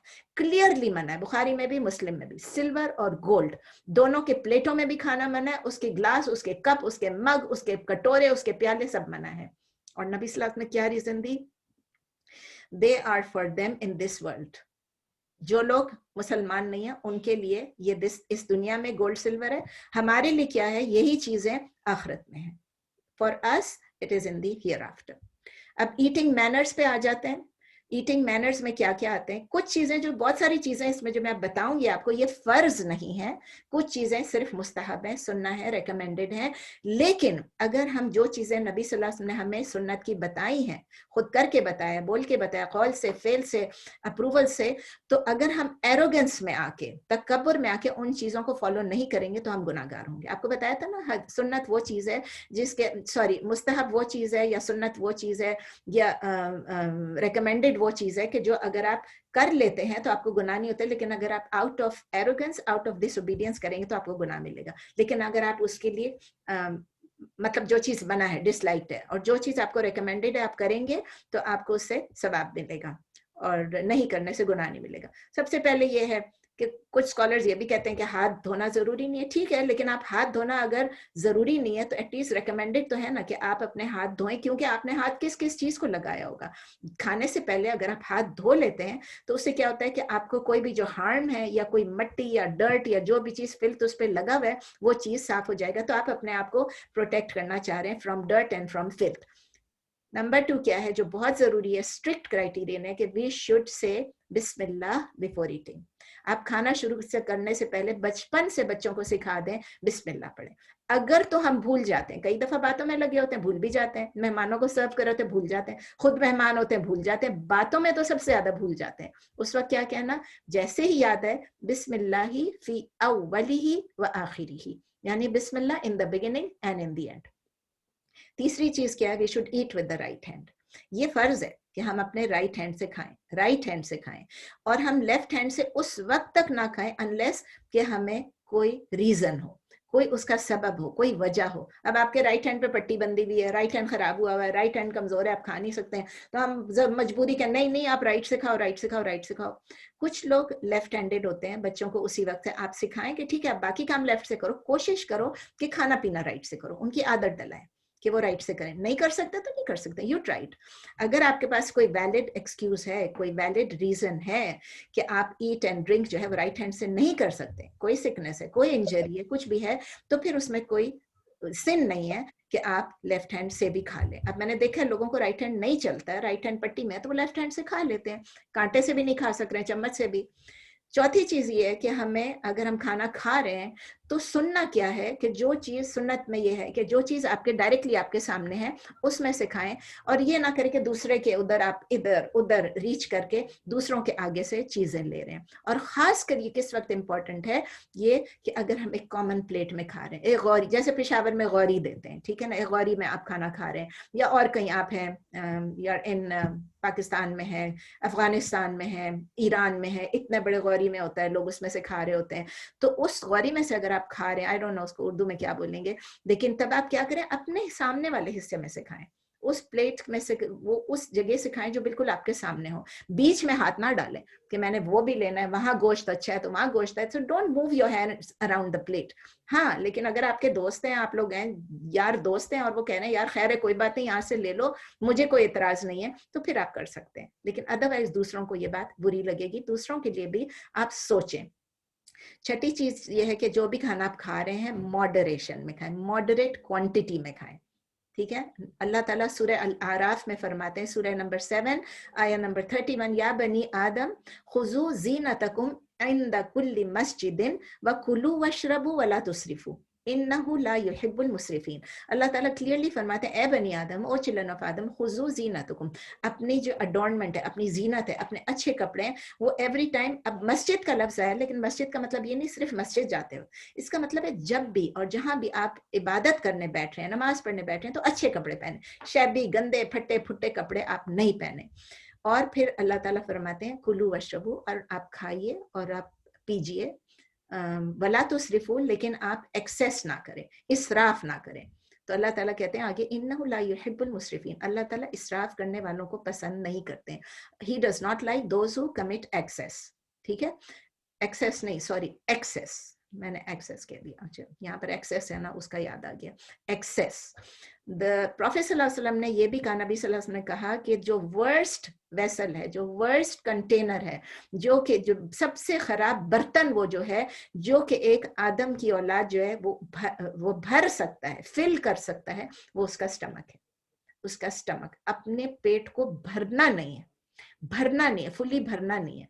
और फिर एक हदीस है कि एक आदम की औलाद के लिए, आदम के बेटे के लिए सिर्फ ये है कि इतना काफी है कि वो चंद मॉर्सल्स, कुछ लुक़मे खाने के खा लिया करे, ताकि उसकी बैक अपराइट रहे, ताकि वो सीधा बैठ सके। उसका मतलब वो अपने घर के काम, सिर्फ बैठने का नहीं है मतलब, उसका मतलब ये कि वो अपने घर के काम काज, अपनी जॉब, सब कुछ कर सके। ये नहीं कि भूखा रखो अपने आप को, ये अल्लाह की नेमत है, भूखा नहीं रखना है, फैमिश नहीं होना है, लेकिन आप खाएं, लेकिन इतना खाएं जितनी जरूरत है। इसका मतलब ये जितनी आपके जिस्म को जरूरत है।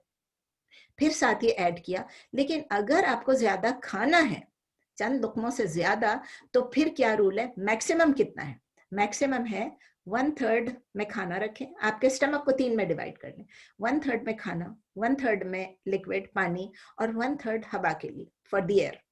इसको लोग मिसअंडरस्टैंड भी करते हैं और मिसकोट भी करते हैं, कहते हैं हाँ 1/3 खाओ, 1/3 पढ़ो, 1/3 नहीं, 1/3 is the maximum, not the minimum. एक और है बहुत जरूरी चीज है कि अगर आपका खाना खाते खाते कोई रोटी का टुकड़ा, सालन नहीं कह रही हूँ, रोटी का टुकड़ा है, कोई फ्रूट है, कोई जमीन पे गिर जाता है, अब वो बाहर आप सड़क पे खड़े हैं और मिट्टी में है तो फिर नहीं, लेकिन आप घर में खा रहे हैं, फ्लोर है, किसी रेस्टोरेंट में खा रहे हैं, इसकी भी बहुत खूबसूरत खूबसूरत मिसालें हैं नबी सल्लल्लाहु अलैहि वसल्लम की सहाबियों में से, कि बड़े बड़े महफिलों में जाके, बादशाहों के सामने जाके, कैसर और किसरा के सामने जाके भी वो नहीं शर्माए, नहीं घबराए कि खाना जमीन पे गिरा, उन्होंने उठा के उसके ऊपर से मिट्टी साफ की और वो खा लिया। वो ठीक है, इसमें अगर कोई चीज हार्म करता है आपको तो फिर नहीं, लेकिन अगर वो साफ है, रोटी का टुकड़ा था, उठा के उसको साफ करें और खा लें, क्योंकि हमें नहीं पता कि उस खाने के किस हिस्से में ब्लेसिंग थी, अल्लाह की बरकत थी, अल्लाह की। हो सकता है जो नीचे गिर गया उसी में ब्लेसिंग थी। और दूसरी बात यह कि हमें वो शैतान के लिए छोड़ना भी नहीं चाहिए। जो जिस चीज को हम नीचे गिरा देते हैं वो शैतान खा लेता है, शैतान है, जिन है, वो खा लेते हैं। एक और है जो कि हमने सोचा भी नहीं था, कि खाते खाते रिक्लाइन नहीं करना चाहिए, इस तरह रिक्लाइन नहीं, टेक नहीं लगाना चाहिए। और ये हमें नबी सल्लल्लाहु अलैहि वसल्लम ने मना नहीं किया। ये सही अल बुखारी में है कि नबी सल्लल्लाहु अलैहि वसल्लम कहते थे कि मैं रिक्लाइन नहीं करता हूँ। रीजन क्या होगी? रीजन यही होगी कि जब रिक्लाइन करता है बंदा, खूब पेट भर के खाता रहता है, वो पेट के ऊपर कोई बोझ ही नहीं आता। जब इंसान ऐसे आगे होके खाता है तो थोड़ा पेट दबा हुआ रहता है। एक और चीज जो बहुत इंपॉर्टेंट है, जो हमारे में बहुत कॉमन है, जिसको हमें बहुत सोचना चाहिए, कि हमें फूड को क्रिटिसाइज नहीं करना चाहिए, तनकीद नहीं करनी चाहिए, even if we don't like it. नबी सल्लल्लाहु अलैहि वसल्लम ने कभी भी never ever found fault with the food. अगर उनको खाने का दिल चाह रहा होता तो वो खा लेते थे, अगर उनको नहीं अच्छा लगता था बस छोड़ देते थे। वो कुछ बोलते नहीं थे कि खाना मजे का है, नहीं मजे का है, नमक ज्यादा है, मिर्च कम है, ये कैसा बना दिया, वो कैसा बना दिया। बुखारी में भी है, मुस्लिम में भी है, तो हमें भी अपनाना चाहिए कि ये तो नबी सल्लल्लाहु अलैहि वसल्लम की अपने अखलाक की परफेक्शन है ना, कामिल अखलाक, उनका बेहतरीन अखलाक, हमें कोशिश तो कर लेनी चाहिए ना। फिर क्या करना है, जो हमारा प्लेट है उसको हमने अच्छी तरह साफ करना है। ये एक ट्रेडिशन बन गया कि हम लोग उसमें थोड़ा छोड़ देते हैं स्टेटस की वजह से, रेस्टोरेंट के लिए, किसी के घर जा रहे हैं, नहीं भी बुरा लगता है, हम कैसे नहीं। नबी सल्लल्लाहु अलैहि वसल्लम ने, बुखारी में भी है और मुस्लिम में भी है, नबी सल्लल्लाहु अलैहि वसल्लम ने फरमाया कि जब आप खाना खत्म करें तो आप अपनी उंगलियों को इस तरह लिक कर लें, अपनी प्लेट को भी साफ कर लें, रोटी से चावल से प्लेट को साफ करें और अपनी उंगलियों को लिक कर लें। इसमें क्या हिकमत है, क्या बेहतरी है, अब हम उसके डिटेल में नहीं जाएंगे क्योंकि मैं खत्म करना चाह रही हूँ। फिर यह है कि अगर कोई आपको किसी मील पे इनवाइट करे, कोई आपको इनवाइट करे, तो नबी सल्लल्लाहु अलैहि वसल्लम ने फरमाया है कि आप उसकी इनविटेशन को एक्सेप्ट करें। अब ये नहीं कि जरूरी है बाय हुक और बाय क्रुक, हमारे पास टाइम नहीं है, हमारा ये है, हमारा वो है, मुश्किल आ रही है, लेकिन फिर भी हमें, लेकिन कोशिश करें कि उसकी इनविटेशन को एक्सेप्ट करें। और जब आप जाते हैं तो 12th पॉइंट ये है कि जब आप जिसके पास खाना खाने जाते हैं, चाहे वो रेस्टोरेंट में खिला रहे हैं, चाहे घर पे खिला रहे हैं, चाहे किसी शादी पे, आप उनके लिए दुआ करें। नबी सल्लल्लाहु अलैहि वसल्लम जब किसी के घर खाते थे तो उनके लिए दुआ करते थे। नंबर 13 ये है कि हमें खाने में जेनरस होना चाहिए, हमें दिल बड़ा करके खिलाना चाहिए, क्योंकि जब हम 2 बंदों का खाना, नबी सल्लल्लाहु अलैहि वसल्लम ने फरमाया, बुखारी में भी है, मुस्लिम में भी है, कि हम 2 बंदों का जो खाना पकाते हैं उसमें 3 बंदे या 4 बंदे खा सकते हैं, इनफ होता है। ये भी नबी सल्लल्लाहु अलैहि वसल्लम ने फरमाया कि जब आप खाना पकाएं, गोश्त पकाएं, तो उसमें थोड़ा पानी ज्यादा डाल दें ताकि आप अपने नेबर्स को भी उसमें खिला सकें। ये सब बड़ी प्यारी प्यारी बातें, इंशाल्लाह हदीस के कोर्स में भी हम ये रिपीट करेंगे। नंबर 14 क्या है कि अपनी बेल्चिंग को, अपनी जो डिकार आती है और जो हमारी वो, उसको कंट्रोल करें। मना नहीं है, हराम नहीं है, लेकिन कोशिश करें कि आप उसको कंट्रोल करें। खाना खा के जोर से आ करके डिकार लेते हैं ताकि सामने वाला बेचारा जो है वो परेशान हो जाए। और नंबर 15 ये है कि जब हम खाना खा लें उसके बाद हम अल्लाह ताला का शुक्र अदा करें, अल्लाह ताला की तारीफ करें और शुक्र अदा करें। और इसमें तिरमिज़ी में ये दुआ है, अल्हम्दुलिल्लाहिल्लज़ी अतअमनी हाज़ा वरज़क़नीही मिन गैरि हौलिन मिन्नी, यानी all praise and all thanks are due to Allah, जिसने मुझे ये खाना दिया है और ये सस्टेनेंस दी है, रिस्क दिया है, जिसमें मिन गैरि हौलिन मिन्नी, जिसमें मेरा कुछ भी पार्ट नहीं था, मैंने कुछ भी मेहनत नहीं की। मेहनत हम करते हैं लेकिन रिस्क अल्लाह की तरफ से होता है, और इसमें कोई कुव्वत, इसमें और कोई पावर नहीं है। फिर क्या है, खाने के बाद हमें मालूम है गंदे हाथ लेके हर जगह नहीं जाना है, तो वॉश कर लें। अगर आप खाली पानी से भी वॉश कर लें तो सुन्ना पूरी हो जाएगी, लेकिन अगर आप सोप यूज करें तो वो बेहतर है। इसके बाद एक और चीज है कि कुल्ली कर लें। नंबर 17 यह कि कुल्ली कर लें। आप ये पॉइंट्स इंशाल्लाह दोबारा से सुन लेंगे तो लिख लीजिएगा। ड्रिंकिंग मैनर्स बिल्कुल शॉर्ट में आपको 1 मिनट में बताना चाहती हूँ। ड्रिंकिंग, कोई भी चीज, ड्रिंकिंग का मतलब ये कि शराब पीना नहीं है, हराम चीज पीना नहीं है। जब आप कोई भी जूस पी रहे हैं, पानी पी रहे हैं, तो आप बिस्मिल्लाह पढ़ लें पीने से पहले, राइट हैंड से पिएं, 3 या 3 से ज्यादा सिप्स में पिएं, और उस वेसल में अगर वो उसी से सब शेयर कर रहे हैं तो उसमें आप ब्रीद इन नहीं करें। उसके अंदर रेकमेंडेड ये है कि आप बैठ के पिएं, लेकिन अगर आपके पास कोई खड़े होने की रीज़न नहीं तो आप बैठ के पिएं, लेकिन मना नहीं है, रेकमेंडेड है। और जब आप पी लें तो आप अल्हम्दुलिल्लाह कहें आफ्टर ड्रिंकिंग। उम्मीद है कि ये यूज़फुल रहा होगा आप लोगों के लिए। अगर आप लोगों के कोई सवाल हैं तो आप लोग लिख लीजिए इंशाल्लाह। मैं सोच रही हूँ कि एक सवाल जवाब का अलग सेशन, Q&A सेशन भी कर लेंगे इंशाल्लाह, तो उसमें ये चीज़ें कर लेंगे। लेकिन अल्हम्दुलिल्लाह फूड एंड ड्रिंक जो है वो आज ख़त्म हो गया, ताकि हम नेक्स्ट टाइम जो है हम क्लोथिंग पे फोकस कर सकें इंशाल्लाह। जज़ाकल्लाह खैर, आप लोगों ने टाइम दिया जिसकी वजह से मैंने एक्सटेंड कर लिया थोड़ा। I hope it was useful. जज़ाकल्लाह, शुक्रिया आपका। जी अल्हम्दुलिल्लाह अल्हम्दुलिल्लाह। चलें, आई एंड जज़ाकल्लाह, बहुत जज़ाकल्लाह। जी अब मुझे आप थर्सडे को भी क्लास लेंगी? सवाल था। ये थर्सडे को इंशाल्लाह होगा। थर्सडे को हमारा वो होगा आरिफ का नहीं हदीस होगा, ये वाली क्लास हदीस की होगी। क्लास, प्रोफेटिक विजडम हदीस।